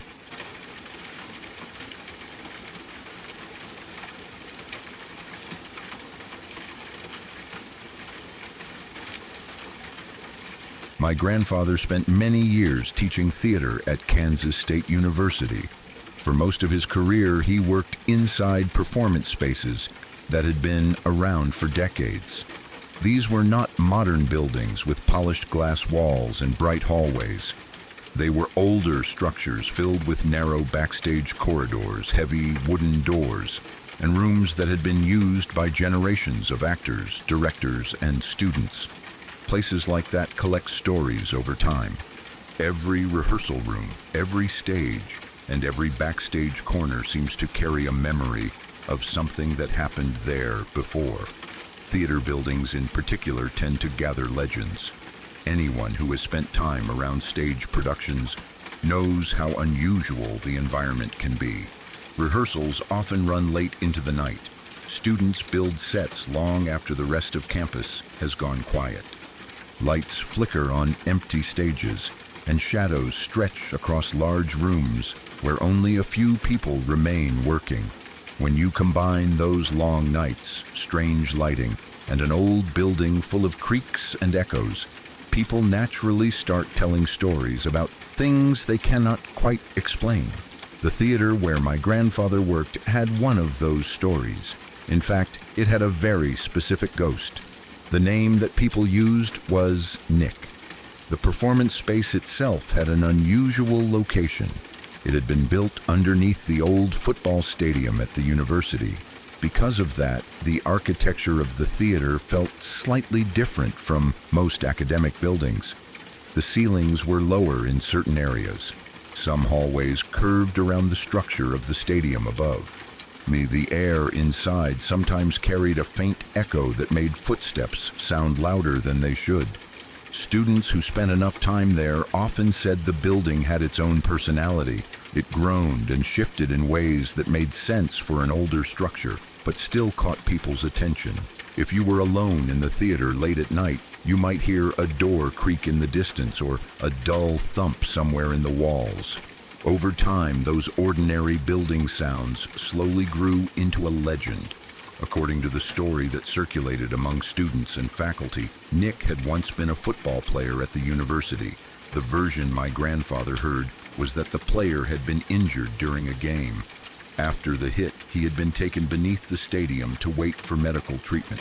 While he was there, something went wrong and he died before help could arrive. Whether that story had any historical truth behind it is difficult to know. Universities often collect myths like that over decades. A small incident, a rumor, or even a misunderstanding can slowly grow into a full story as it passes from one generation of students to the next. But the name stuck. Nick. And according to the legend, Nick had a mischievous personality. He did not appear dramatically or haunt people in the traditional sense. Instead, he liked to cause trouble. Objects would move. Strange noises would appear. Small disruptions would occur when people were alone in the building. My grandfather did not believe in ghosts. He was a practical man who spent most of his time teaching, directing plays, and helping students build stage sets. The theater professors spend countless hours in rehearsal spaces, often alone late at night while preparing productions, painting scenery, organizing props, adjusting lighting rigs. Those tasks rarely happen during normal daytime hours. One of his earliest experiences connected to the Nick story happened during one of those quiet nights. It was around 2 a.m. He was alone in the theater painting set pieces for an upcoming performance. The building had already been locked for the night. Everyone else had gone home hours earlier. Only a few stage lights were on, casting soft pools of light across the large room. Near where he was working, he had placed several buckets of paint. At one point, he turned his back briefly while focusing on a section of scenery. Then suddenly, he heard a loud crash behind him. The sound echoed sharply in the empty theater. When he turned around, one of the paint buckets had moved. It had not simply tipped over where it was sitting. The bucket had traveled across the floor. It had landed about 10 feet away from its original position and had overturned, spilling paint everywhere. For a moment he just stood there trying to understand what had happened. The floor in that area was flat. There was no slope that could have caused the bucket to roll, and even if it had rolled, it would not have traveled that far. The bucket had clearly shifted across the space before tipping over. There was no one else in the room. The door was still locked. He cleaned up the spilled paint and continued working, but the moment stuck in his mind. At first he did what most rational people do. He looked for practical explanations. Old buildings shift. Vibrations can move objects slightly.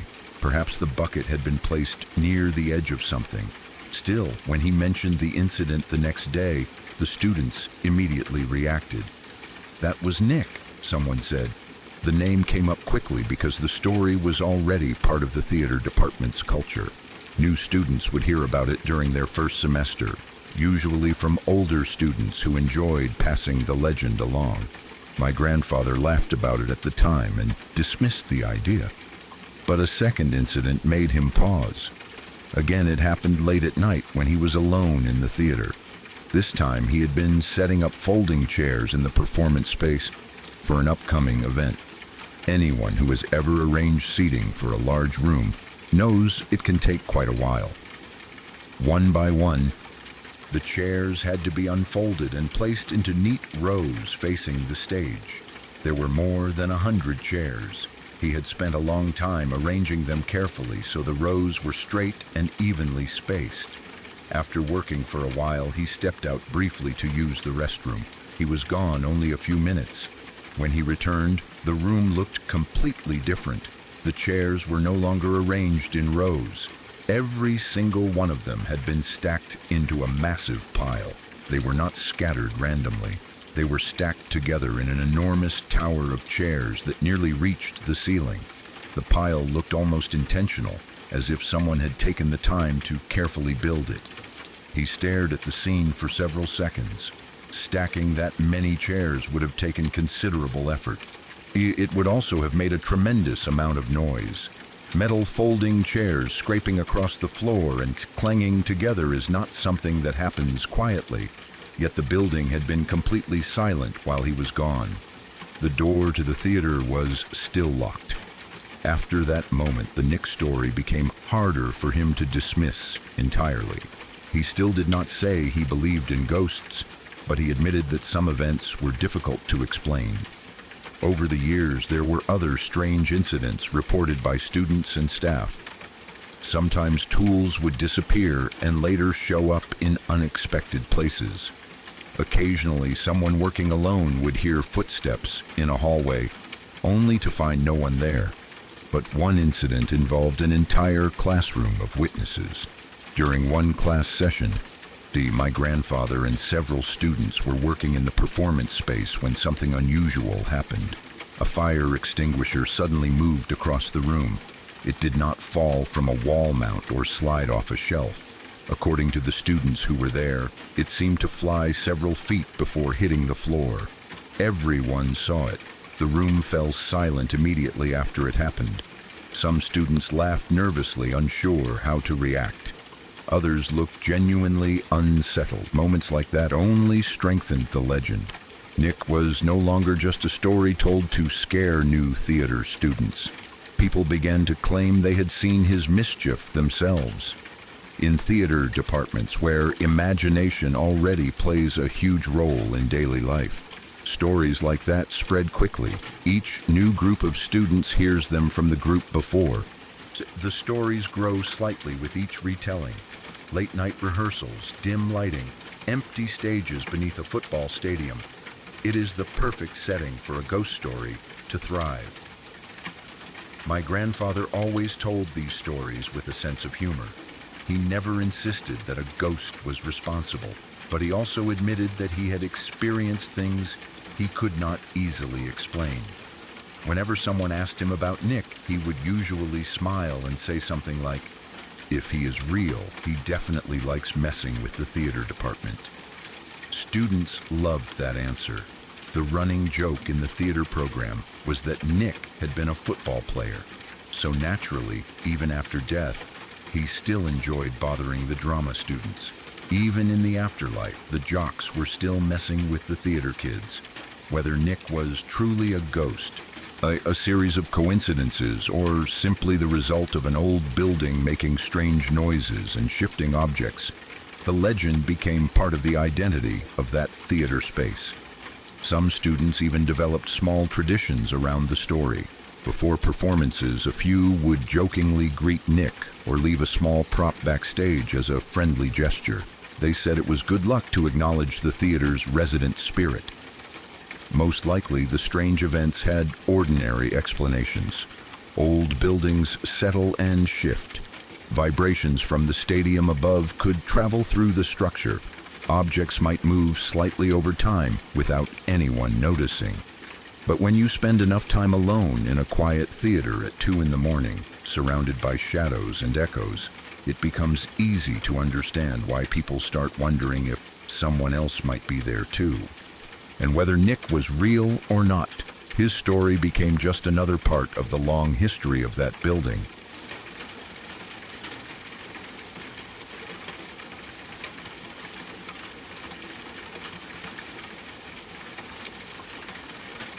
Pardon the interruption for just a moment. I hope these stories are keeping you on the edge of your seat tonight. If you're finding yourself drawn to these dark accounts, I'd love to have you join us. If you're new here, please consider hitting that subscribe button. We share new true horror stories every single day, and being part of the community is the only way to make sure you never miss a nightmare. A quick like and a comment also means a lot. It really helps the shadows spread a little further. But for now, let's get back to it. The darkness is calling.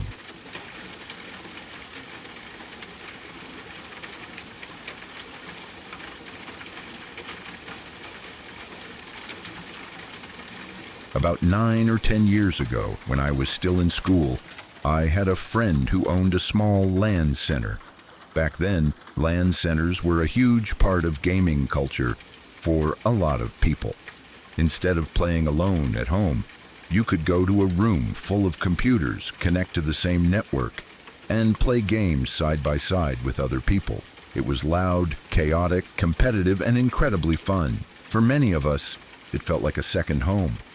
His LAN center wasn't anything fancy. It was located inside an old shopping mall that had clearly seen better days. You could tell that the place had once been busy and popular, but over time things had slowed down. Some stores were still open during the day, but a lot of the foot traffic was gone. The lighting in certain hallways was dim, and sometimes when you walked through the mall, you could hear your own footsteps echo. It had that strange feeling that older malls sometimes get. Not abandoned, but close enough that it felt a little eerie after dark. The LAN center itself was completely different, though. Inside, it was always alive. Rows of computers lined the walls, glowing screens lighting up the room. Fans hummed from the machines. Keyboards clicked constantly, and people shouted across the room during intense matches.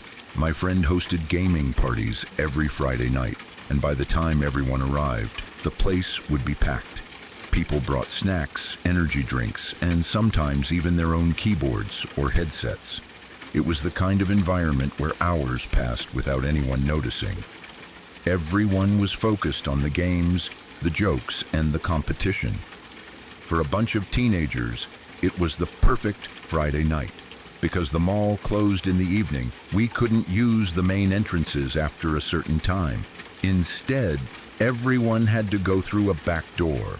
That entrance was controlled by the night security guard. If you wanted to leave or come back into the building, you had to knock or call for him so he could unlock the door. After a while, we all got used to seeing him. He worked the late shift and spent most of his time in a small office near the back hallway. We didn't really know anything about his life, but he always seemed quiet and calm. Whenever someone needed to go outside for food or a break, he would come over, unlock the door, and let them through. One Friday night, the LAN center was especially busy. More people had shown up than usual, and the room was buzzing with activity. Screens glowed everywhere, and the air was filled with the sounds of people laughing, shouting during matches, and arguing over who had made the best play. After a few hours, people started getting hungry. When you have 20 or 30 gamers sitting in one room for a long time, eventually someone has to go out and get food. That night, I volunteered. I walked around the room asking everyone what they wanted: burgers, fries, soda, chips, candy. I tried to write everything down so I wouldn't forget anything. By the time I finished collecting orders, I had a pretty long list. I grabbed my jacket and headed toward the back hallway that led to the exit. When I reached the door, I saw that it was locked. That wasn't unusual. The guard usually kept it locked and opened it when someone called for him. So I waited for a moment, then knocked and called out. After a few seconds, the door to the small security office opened and the guard stepped out. He walked over calmly, unlocked the door, and let me out into the cool night air. I thanked him and headed out to pick up the food. The whole trip probably took 20 or 30 minutes. I went to a nearby place that was still open, ordered everything people had asked for, and waited for it to be prepared. Once everything was ready, I loaded the bags and drinks and started heading back. When I returned to the mall's back entrance, the guard was already there waiting. I remember thinking it was a little strange that he was already standing by the door, but I didn't question it. Maybe he had seen me coming through a window or camera. He opened the door and I walked back into the mall carrying all the food. I thanked him again and headed back to the LAN center. Inside, everything continued like normal. People grabbed their food, sat back down at their computers, and went right back to gaming. The night carried on with laughter, trash talk, and long matches that stretched into the early hours. Eventually, everyone packed up and went home. The weekend passed without anything unusual happening. Then Monday came. After school that day, I decided to stop by the LAN center for a little while. Sometimes I liked to hang out there even when there wasn't a big event going on. When I walked up to the mall, I immediately noticed something strange. There were police cars outside. At first I thought maybe something small had happened, like a break-in or an accident. But when I walked inside, the situation felt much more serious. Police officers were everywhere. Yellow tape blocked off sections of the hallway. Several stores were closed, even though it wasn't that late in the day. The atmosphere felt tense and quiet in a way that made the entire building seem different. And there was a smell. It was strong and unpleasant, something that hung in the air and made the whole place feel unsettling. I tried to walk further inside, but an officer stopped me. He told me the mall was closed and that I needed to leave. Confused, I turned around and went home. That night, the story appeared on the local news. According to the report, there had been a murder inside the mall. The victim was a woman who helped manage part of the mall's operations. At some point, she had discovered that one of the security guards had been stealing. When she confronted him about it, things escalated. The guard killed her. Afterward, he placed her body in garbage bags and hid them inside his locker. The news report said the crime had taken place on Friday night. Then the anchor said something that made my stomach drop. Forensic investigators estimated the time of death to be sometime between 9 and 10 that evening. My mind immediately went back to that night, 9 to 10. That was the exact time I had left the land center to go get food. And the back door I used was only a few feet away from the security office where the murder had taken place. Then the news showed a photo of the suspect. The moment I saw his face, I felt my heart drop. It was the night guard, the same man who had unlocked the door for me when I left, the same man who had been waiting there when I returned, the same man who had stood just a few feet away from me while I carried bags of food back into the building. I sat there staring at the television in silence. The realization slowly sank in.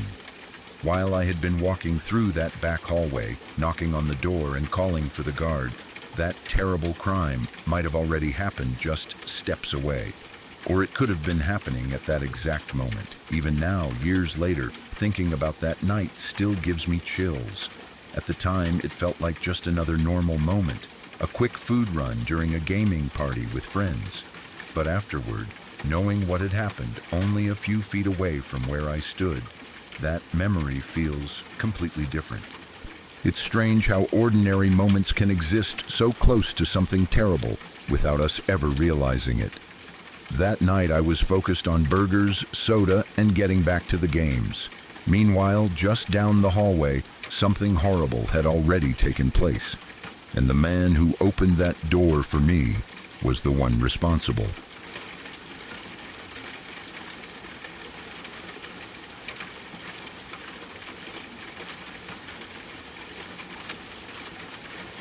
About 15 years ago, I was working at a small to mid-sized company. It wasn't a giant corporation with thousands of employees, but it also wasn't a tiny shop where everyone knew each other like family. There were around 75 people working there. That meant you recognized almost everyone in the building. You might not know everyone personally, but you would see the same faces every day in the hallways, in the parking lot, or in the lunchroom. The place had been run by the same owner for years. Most of the employees were used to the way things worked. The routines were predictable. Management had its quirks, but it was familiar. Then one year, everything changed. The owner decided to sell the company. Whenever that happens, especially in a smaller workplace, everyone starts feeling uneasy. New ownership almost always brings change. Sometimes it's small changes. Other times it's massive restructuring. In this case, it was the second kind. Not long after the new owners took control, they started reorganizing departments and adjusting how things were done. Meetings started happening more often.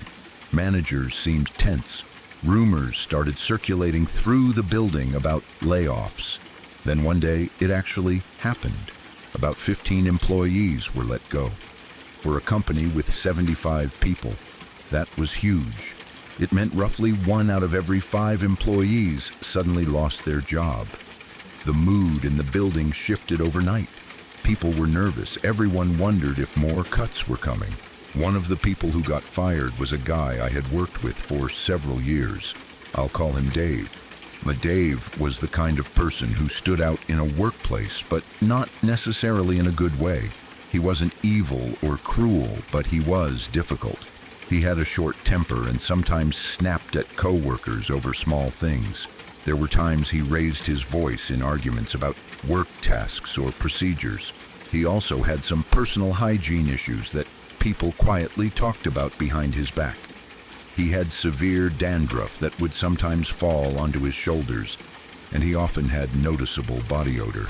Because of that, people tended to keep their distance from him. Over time, Dave became somewhat isolated at work. He wasn't included in a lot of conversations or social groups. Some co-workers openly disliked him, others just tried to avoid him. So when the layoffs happened and Dave was one of the people let go, a lot of employees were not shocked. Some people were even quietly relieved. Still, being fired is a brutal experience no matter who you are. Losing your job after years of working somewhere can feel humiliating and devastating. About a week after the layoffs, I was sitting at my desk working when my phone rang. When I picked it up, I heard a familiar voice on the other end. It was Dave. I wasn't expecting that. His tone was calmer than I thought it would be. He told me he wanted to take me out to lunch. He said he wanted to thank me for helping him recently before he lost his job.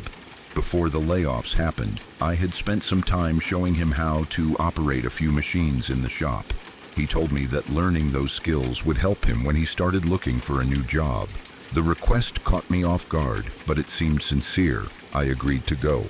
When lunchtime came a few days later, Dave drove over to the company building and called me to come outside.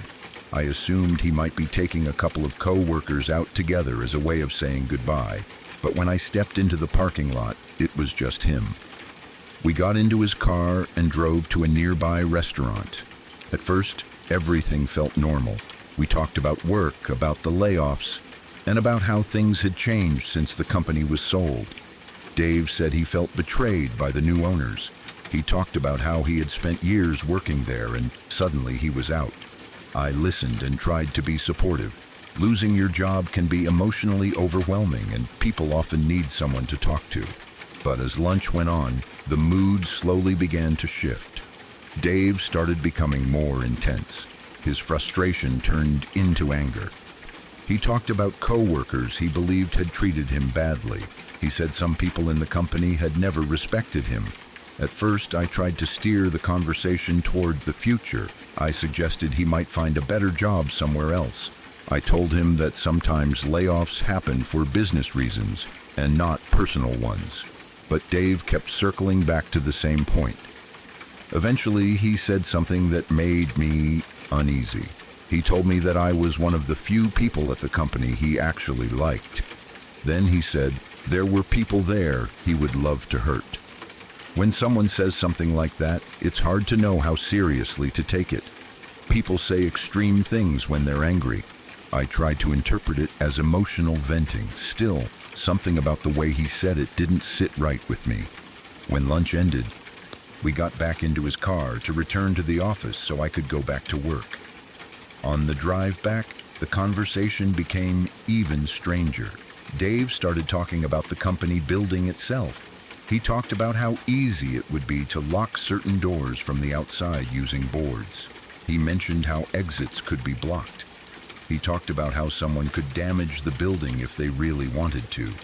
He described these things casually, almost like he had spent time thinking about them. I didn't say much. I just listened and nodded, trying to keep the situation calm until we reached the parking lot. Then he said something that sent a cold feeling through my stomach.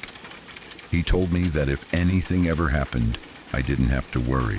He said I was his friend and he wouldn't hurt me. The way he said it didn't sound like a joke. It sounded serious. We pulled into the company parking lot and I quickly thanked him for lunch and got out of the car. I tried to act normal, but inside I felt uneasy. Instead of going straight back to my desk, I walked toward my boss's office. There was a window in his office that overlooked the parking lot. From that window, I could see Dave's car. He was still sitting there. He hadn't left. At first, I thought maybe he was just gathering himself before driving away. But several minutes passed. Employees who had been at lunch started returning to the building. Dave was still sitting there in the driver's seat. Something about it felt wrong. I went into my boss's office and told him everything that had happened during lunch. I explained the comments Dave had made about hurting people and damaging the building. I told him Dave was still sitting outside in the parking lot. I said I thought we should call the police. My boss took the situation seriously right away. He didn't brush it off or tell me I was overreacting. He immediately picked up the phone and called 911.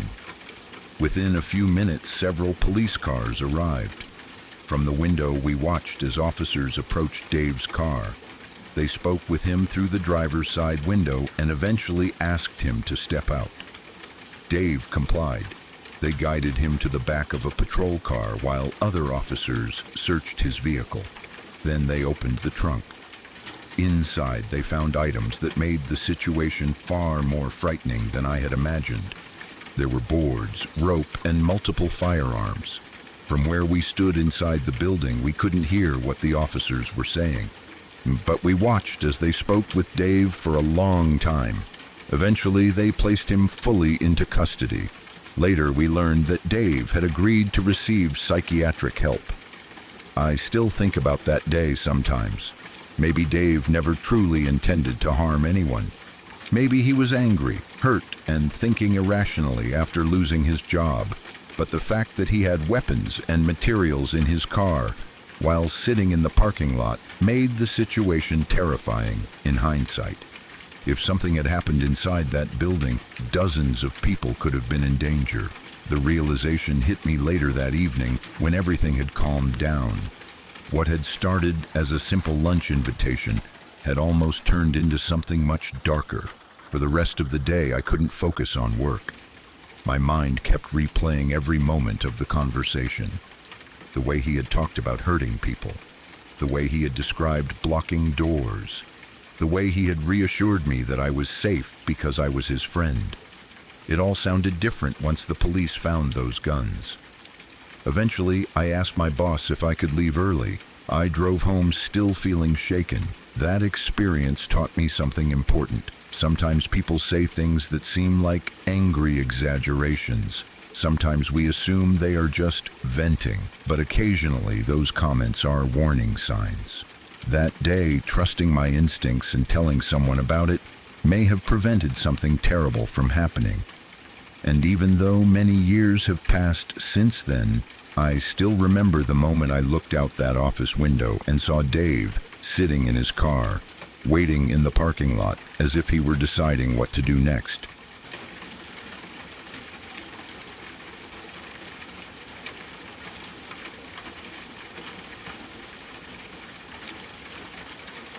I remember a trip I took with my mom many years ago when we went on holiday to Guernsey. At the time, it felt like a big adventure. I had never been to a place quite like it before. Guernsey has a quiet, almost old-fashioned feeling to it. It is surrounded by the sea, full of narrow, winding streets, stone buildings that look like they have been there forever, and calm coastal views that make everything feel slower than normal life.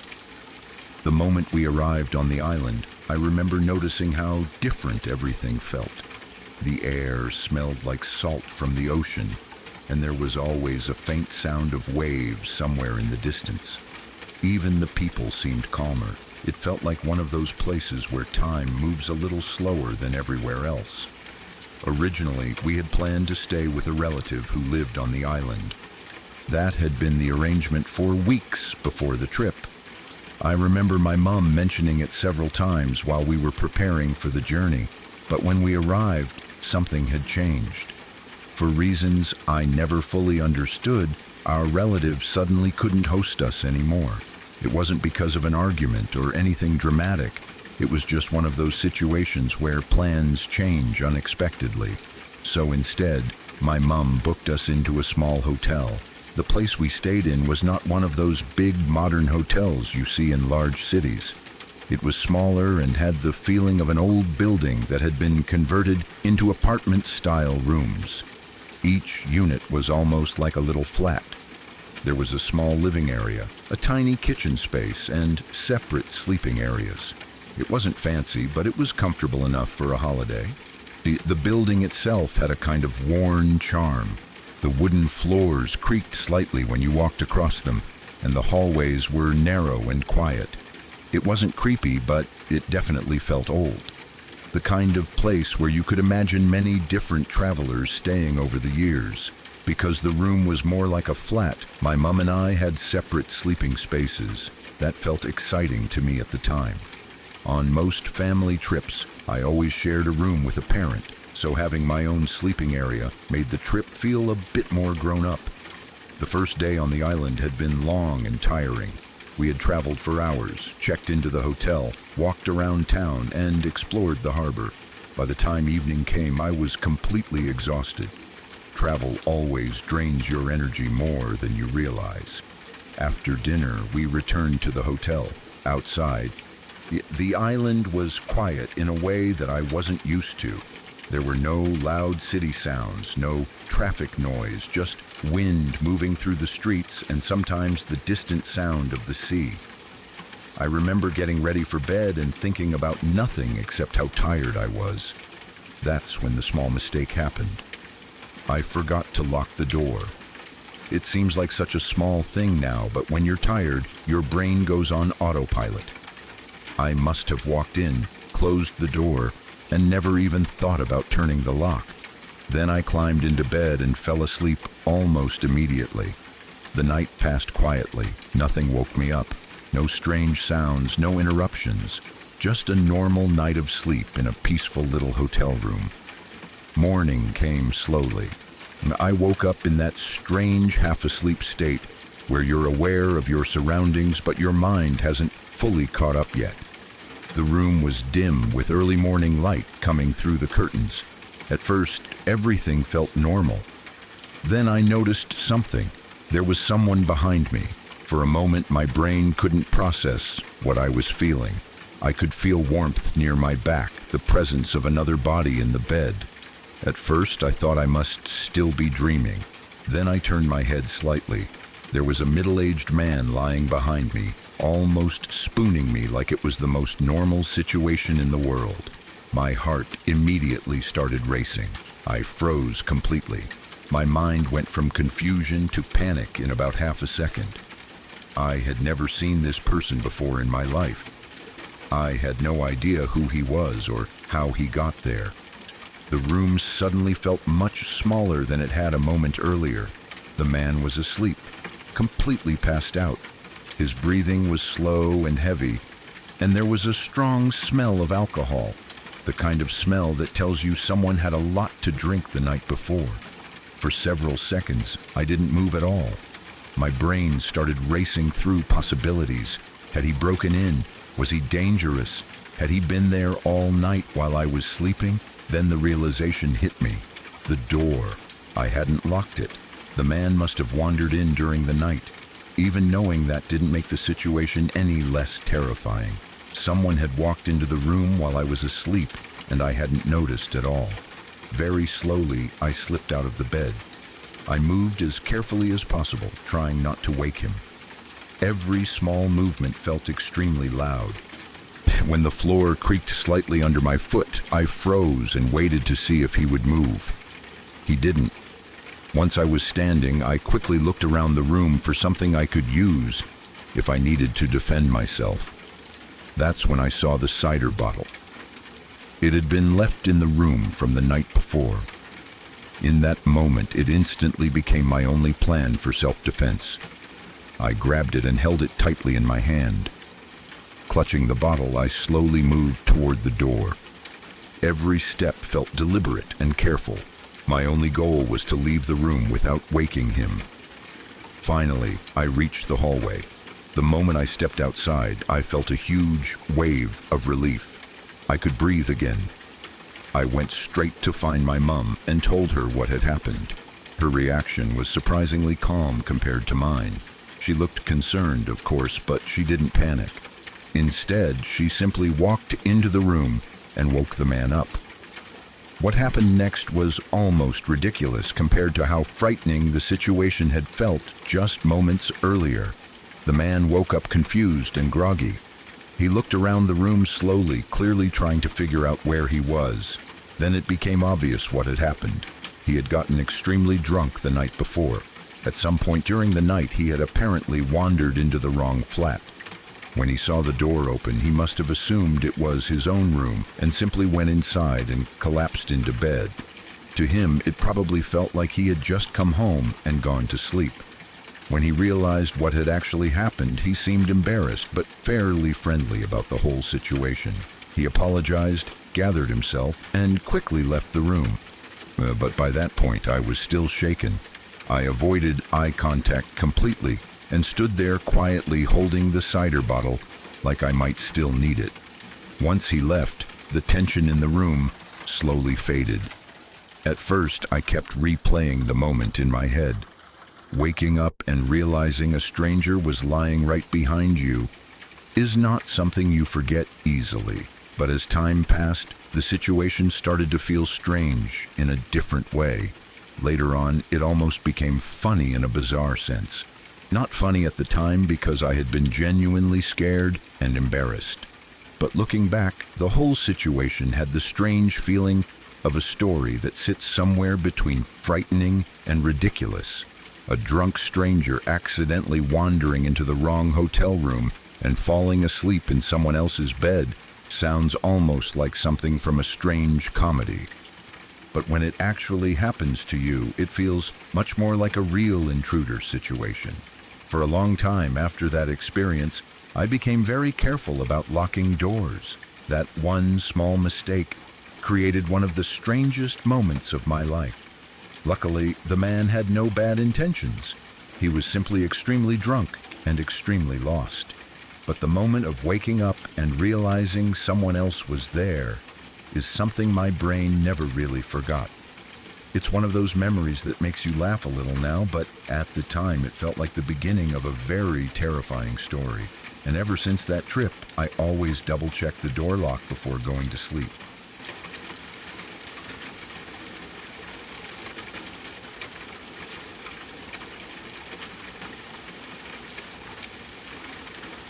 I want to begin in a calm and respectful way.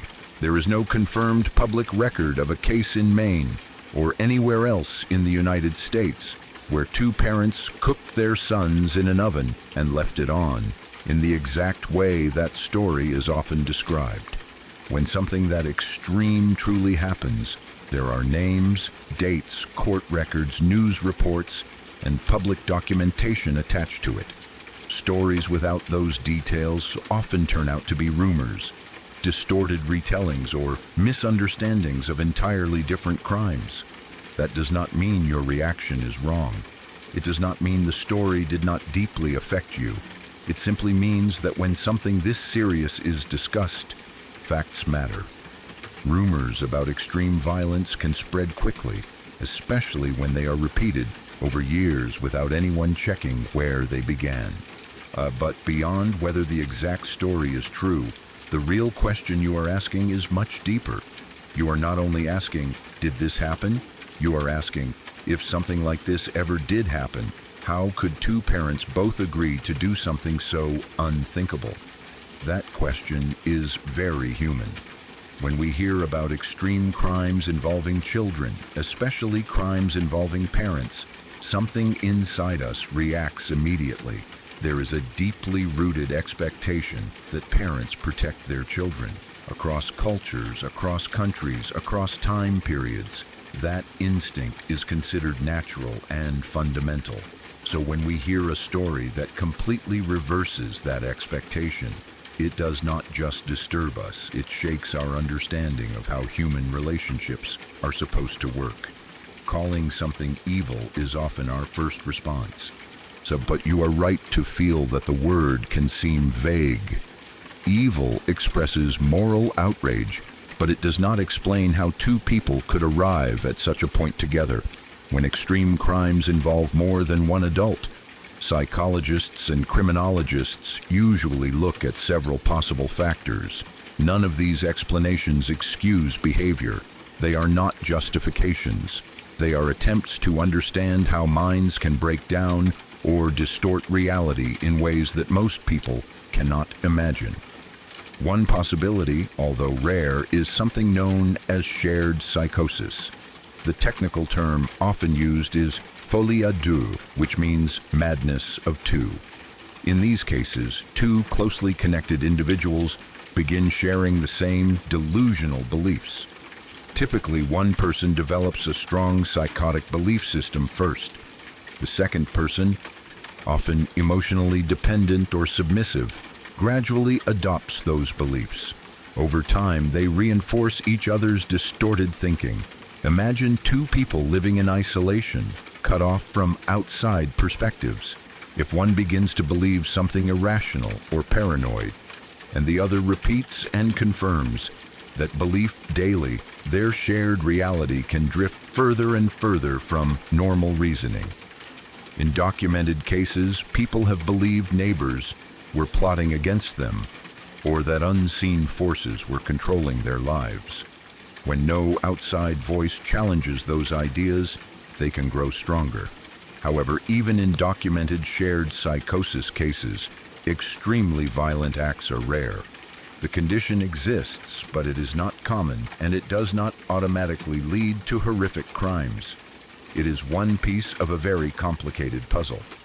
Another factor sometimes seen in violent partnerships is coercive control. In abusive relationships, one partner may dominate the other psychologically. That dominance can include manipulation, threats, emotional breakdown, or long-term intimidation. From the outside, it may appear that both adults willingly participated in a crime. But inside the relationship, one person may have been operating under fear or intense psychological pressure. In those situations, the dynamic is not two equal minds agreeing calmly. It is often one controlling personality influencing a more vulnerable one. Again, this is not common, and it does not erase responsibility, but it shows that when two adults are involved in wrongdoing, the relationship between them can be complex. A severe mental illness is another factor sometimes present in tragic cases involving families. Psychosis, untreated bipolar disorder with delusions, severe depression with psychotic features, and substance-induced psychosis can all distort perception. When someone is deeply disconnected from reality, they may believe things that feel completely true to them but are not grounded in the real world. If two people are both mentally unstable, isolated, and reinforcing each other's distorted thoughts, their shared decisions can become dangerous. Isolation plays a powerful role. When people withdraw from community, family, and outside input, there are fewer reality checks. Thoughts that would normally be challenged go unopposed. It is also important to understand that legal insanity is a very narrow concept. Many people assume that anyone who commits a horrific crime must be insane.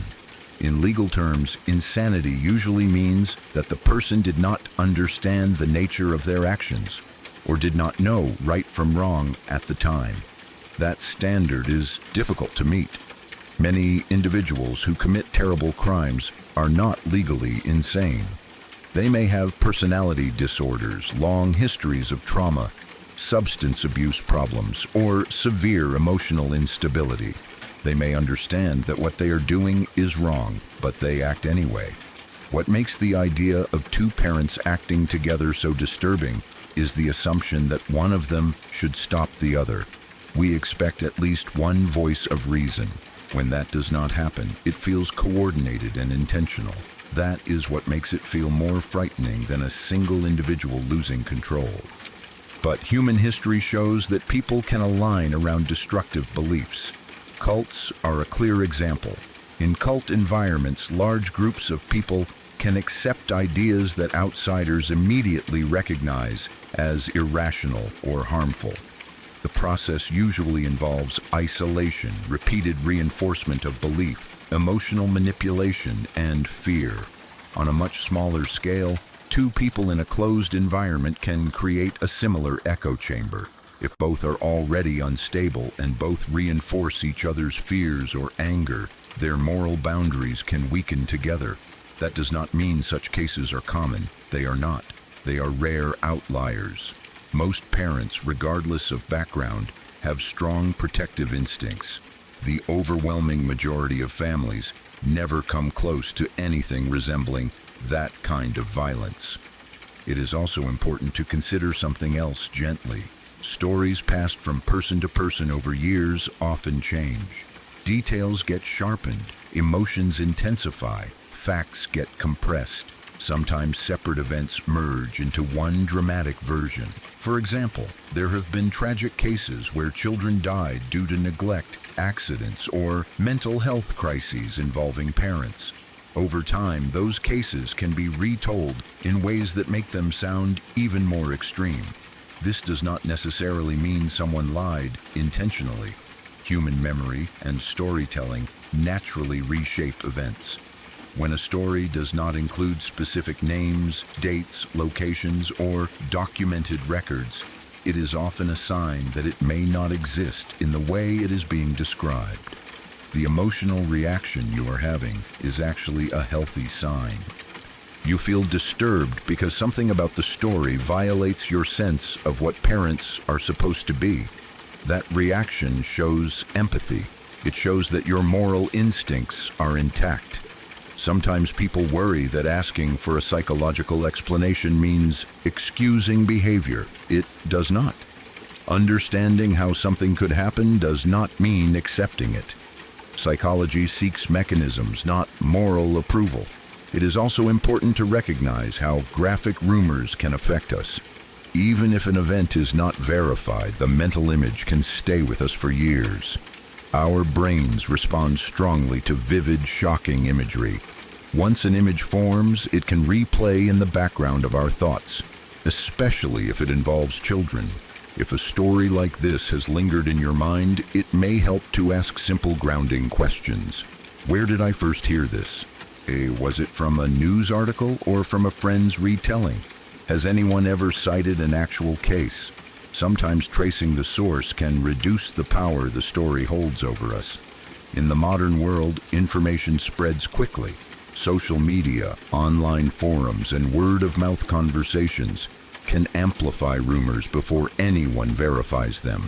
A shocking claim can travel across states, or even countries, in hours. By the time someone questions it, it may already feel real. It is also worth recognizing that extreme cases involving parents are statistically very rare. The reason they receive intense media coverage is precisely because they are unusual. If they were common, they would not shock us in the same way. Your discomfort is not about statistics, though. It is about morality and human nature. It is about trying to understand how two adults who are supposed to nurture and protect could align around harm instead. The truth is that in the rare documented cases where parents commit extreme violence together, there is almost always a combination of severe mental illness, long-standing abuse patterns, substance use, isolation, and distorted belief systems. It is not a simple switch flipping from normal to monstrous. It is usually a gradual breakdown of boundaries over time. Even then, those cases remain exceptions, not reflections of typical family life. It is okay to admit that even with psychological explanations, some acts still feel incomprehensible. Psychology can outline conditions and contributing factors, but it cannot remove the emotional weight. There will always be cases that feel beyond what we want to believe about humanity. At the same time, it is important not to let unverified stories shape your view of the world. Most families are safe places. Most parents love their children deeply. The rare tragedies that do occur often involve warning signs that were missed or untreated mental health crises. If a story like this has been circulating in your community for years without documentation, there is a strong chance it may have evolved through retelling. And if it did not happen in the way described, that fact alone can bring some relief. The human mind looks for patterns. When we hear about two adults participating together in harm, we want to categorize it as something beyond human. But the truth is often less supernatural and more tragic. It is about untreated illness, distorted thinking, isolation, fear, and sometimes substance abuse. You are not wrong to struggle with the idea. You are not naive for wanting a clearer explanation than evil. Wanting to understand is part of being thoughtful. At the same time, it is important to ground yourself in verified information. Extreme rumors can feel heavy, even if they are not real. If something truly that severe had occurred in a specific state, it would be widely documented and searchable. Human beings are capable of terrible acts. That is true. But those acts are rare. They are not normal. They do not represent the typical behavior of parents or families. If the story has haunted you for years, perhaps the most reassuring step is to look for confirmation through reliable sources. If you cannot find any record, that absence itself may be an answer. And if what lingers most is the emotional reaction, it is okay to acknowledge that. Stories involving harm to children hit something deep inside us. That reaction speaks to your empathy, not to your weakness. You are not wrong for questioning. You are not wrong for wanting more than a vague moral label. But it is also okay to allow yourself relief if the foundation of the story turns out to be uncertain. Some things feel incomprehensible because they violate our deepest expectations about love and protection. That discomfort is part of being human, and the fact that you are disturbed by it means your sense of right and wrong is working exactly as it should.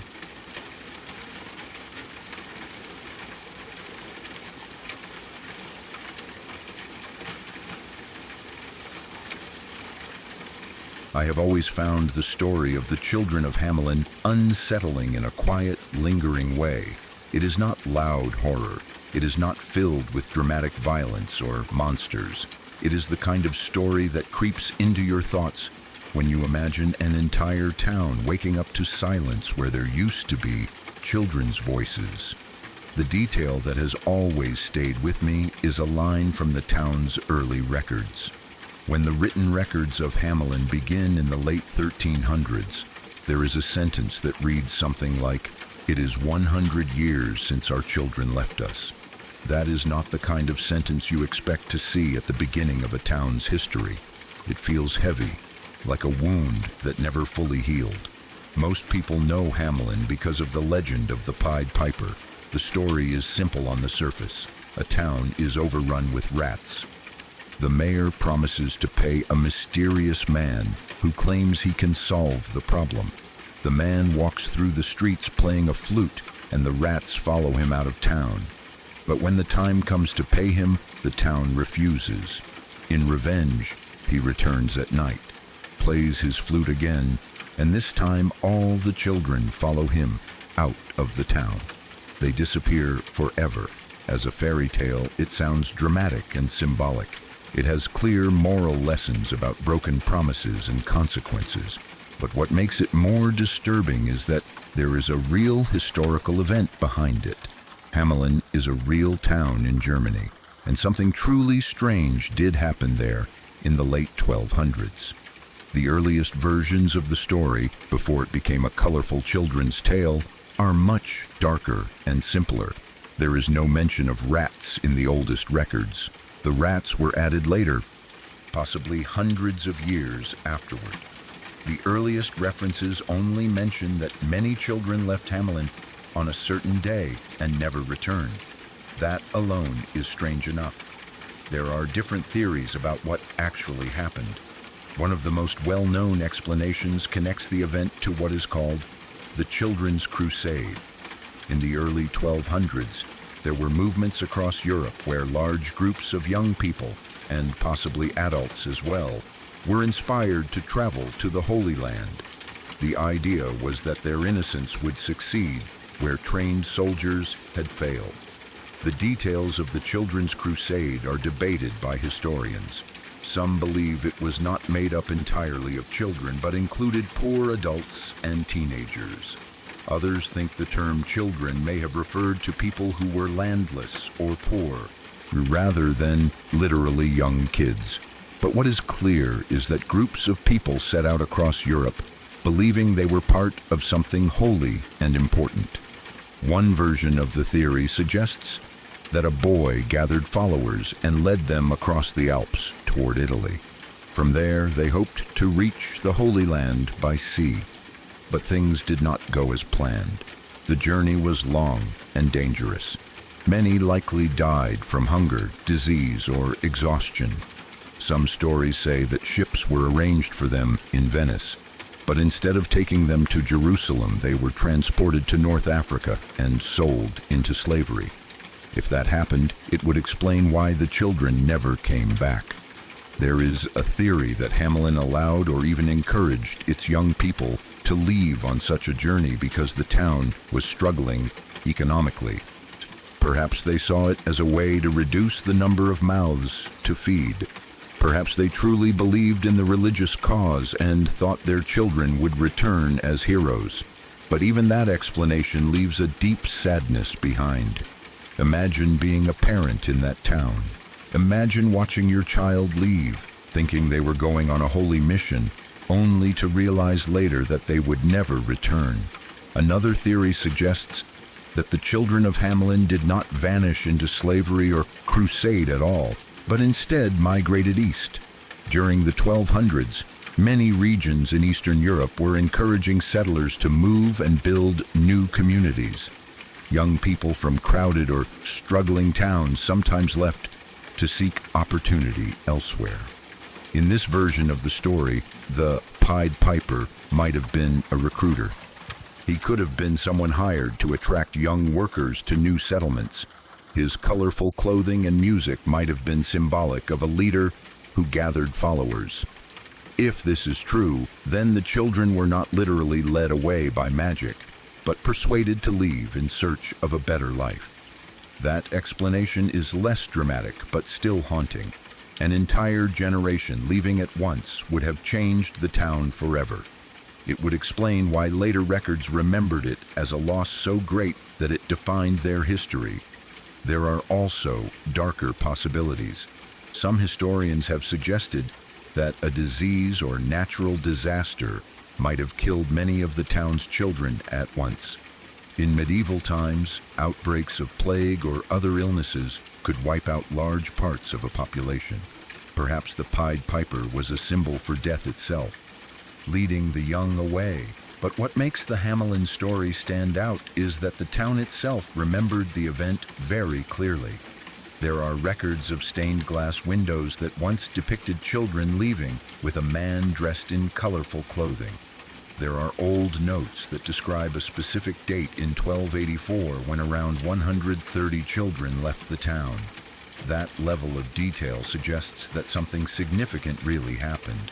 It is the idea of silence that unsettles me the most. Picture a medieval town full of children's voices running through the streets, playing near the river, learning trades from their parents. Then, suddenly, they are gone. The streets would feel different, quieter, heavier. The line in the town records, "It is 100 years since our children left us," feels like grief that lasted across generations. Even a century later, the town was still marking time by that loss. Over the years, the legend grew more dramatic. The rats were added. The story became a cautionary tale told to children about obeying authority and honoring promises.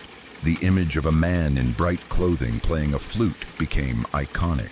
But underneath the fairy tale version is something much more human and much more tragic. Whether the children were sold into slavery, died during a crusade, migrated to another land, or were lost to disease, the result was the same. They were gone. There is something uniquely disturbing about stories involving children disappearing. Adults can leave by choice. Adults can start over somewhere else. But when a whole group of young people vanish at once, it feels unnatural. It leaves a hole that cannot easily be explained. The Pied Piper legend also touches on a fear that feels timeless. The fear of being led away by something you do not fully understand. Music is often associated with joy and celebration, but in this story, it becomes something dangerous. The children follow willingly. They are not forced. They are drawn. That idea makes the story even more chilling. There is no struggle described in the earliest versions, just children walking away from their homes, behind a mysterious figure. When you think about medieval Europe, life was already harsh and uncertain. People dealt with war, famine, and disease regularly. But even in that world, the loss of so many children at once must have felt catastrophic.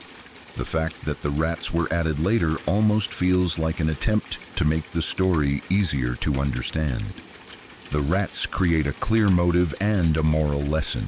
The mayor breaks a promise. The piper takes revenge, cause and effect. But the original event may not have been so simple. There is something eerie about a town defining itself by the absence of its young. It makes you imagine what daily life would have felt like afterward. Who carried on the family businesses? Who inherited the farms? Who continued the traditions? If the children left voluntarily, there must have been hope at first. Letters might have been expected. News might have been anticipated. But if none came, hope would have slowly turned into grief. If they were taken by deception, that adds another layer of horror. The idea that someone could come into a community, gain trust, and lead away its future generation is unsettling in any era.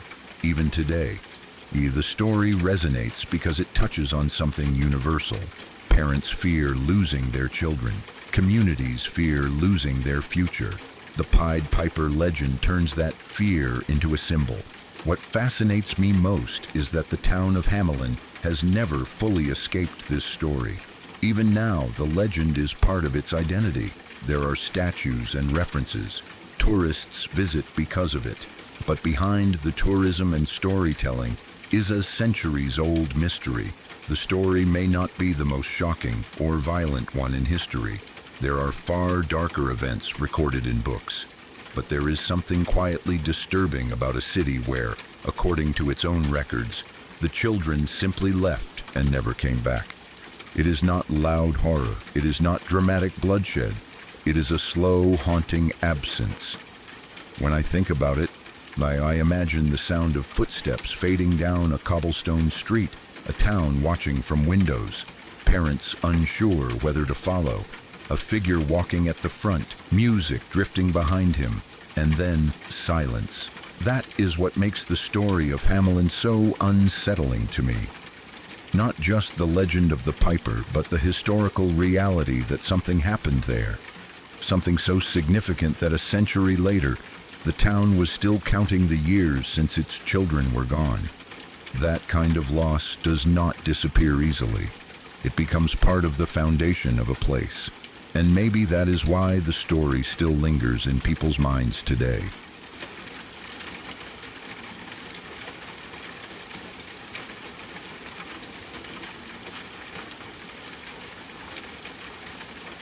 I do not know how many people will actually read this, but this is something that has stayed with me for years. It was one of those moments that happens suddenly and then never really leaves you. I was driving with my wife and our kids one afternoon, heading to a local Walgreens. It was nothing unusual, just a normal family errand. The weather was not great. It was cold, and there was light rain falling, the kind that soaks into everything and makes the air feel heavier. Traffic was steady but not overwhelming. Just a typical day. We were approaching an intersection when my wife suddenly gasped and stopped the car. She pointed straight ahead into the road. At first, I did not understand what she was seeing. Then I focused, and my stomach dropped. There were two small children standing in the middle of the street. They were very young. They both wearing only diapers. They looked confused, like they did not understand where they were or what they were supposed to do. Cars were slowing down and swerving around them. It was a miracle they had not already been hit. My wife did not hesitate. She opened the car door and ran out before I could even process what was happening. I stayed in the car with our kids, my heart racing, watching her step carefully into the street. She picked up the smaller child in one arm and took the older one gently by the hand, guiding them toward the Walgreens parking lot. Up close, the situation was worse than it had appeared from inside the car. Both children were filthy.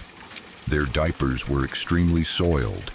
not just from a recent accident, but as if they had not been changed in days. The smell was strong and unmistakable. Their skin looked irritated and dirty. It was cold outside, and because they were barely dressed, they were shivering. Rain had dampened their hair and skin. The younger one looked around blankly, not crying, not fighting, just quiet. We called the police immediately and stayed with the children while we waited. The younger child was about 2 years old. When my wife held him, he relaxed against her chest. He seemed almost relieved to be held. He did not cry much. He just lay there, watching her face, as if he was not used to that kind of attention. The older child, who looked around 4 or maybe 5 years old, was still wearing a diaper as well. That alone was concerning. But what struck me most was that he did not speak. Not a word.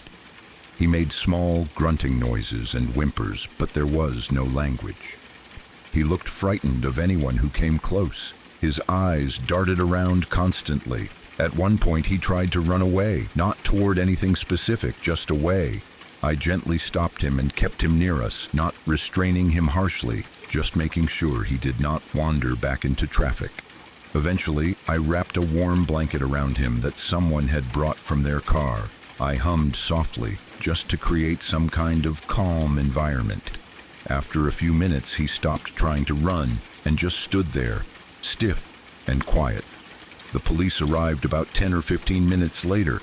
They took our statements while we stayed with the children. Paramedics came shortly after to check for signs of hypothermia or other medical issues. The kids were cold but stable. Still, it was obvious they had been neglected for some time. About an hour after we first found them, a woman wandered toward the scene. She looked disoriented and unsteady. She said casually that the children were hers. It was immediately clear she was under the influence of something. Her movements were slow and uneven. Her speech was slurred. She tried telling the officers that the children had only been gone for 5 or 10 minutes. That explanation made no sense. The condition of the children told a different story. The older child's fear, the state of their diapers, their confusion in the street. It did not line up with a short absence. One of the officers confronted her directly, asking how she could allow children that young to wander into a busy road, barely clothed, in the cold rain. His tone shifted from controlled to angry within seconds. Not long after, so a man showed up and identified himself as the children's father. He was shirtless despite the cold weather, dirty and also clearly high. The 2 adults gave conflicting answers when asked where they lived. One said one direction, the other said something different. It seemed obvious they were trying to minimize the distance to make it look like the children had not wandered far. When the officer asked why the older boy was not speaking, they simply said, "He never talks." There was no explanation, no concern in their voices, just a flat statement. The mother tried to take the children back, but the police stepped in. They told her that the kids were now under police care and would be evaluated by Child Protective Services before any decision was made. She protested weakly, but she did not fight very hard. Eventually, after giving our statements and making sure the officers had everything they needed from us, we were told we could leave. We got back into our car, but the mood was completely different from when we had arrived. On the drive home, we did not talk much. Our own children were quiet in the back seat. I kept replaying the image of those 2 kids standing in the road, so small, so vulnerable. I still think about them. I wonder what their daily life was like. How long had they been neglected? How often were they left alone? Was the older child's silence the result of developmental issues, trauma, or simply lack of interaction? What had they experienced before we happened to drive by? The part that stays with me most is how calm the younger one was when my wife held him. It was not the reaction of a child used to consistent comfort. It felt like relief, like being picked up was something rare. I never found out what happened to them after that day. I hope they were placed somewhere safe, I hope someone recognized that they needed more than just a quick checkup. I hope the older child eventually found his voice, whether literally or emotionally. The whole experience left a mark on me. It made me realize how close suffering can be, even in ordinary places. You can be driving to pick up medicine or snacks, thinking about nothing important, and suddenly you are faced with something that shifts your perspective. Those two children were standing in the middle of a city street, cold and alone, while cars drove around them. If we had not seen them, someone else might have, or maybe they would not have. I still carry the image of them in my mind, and I still hope that wherever they are now, their lives look very different from that rainy afternoon.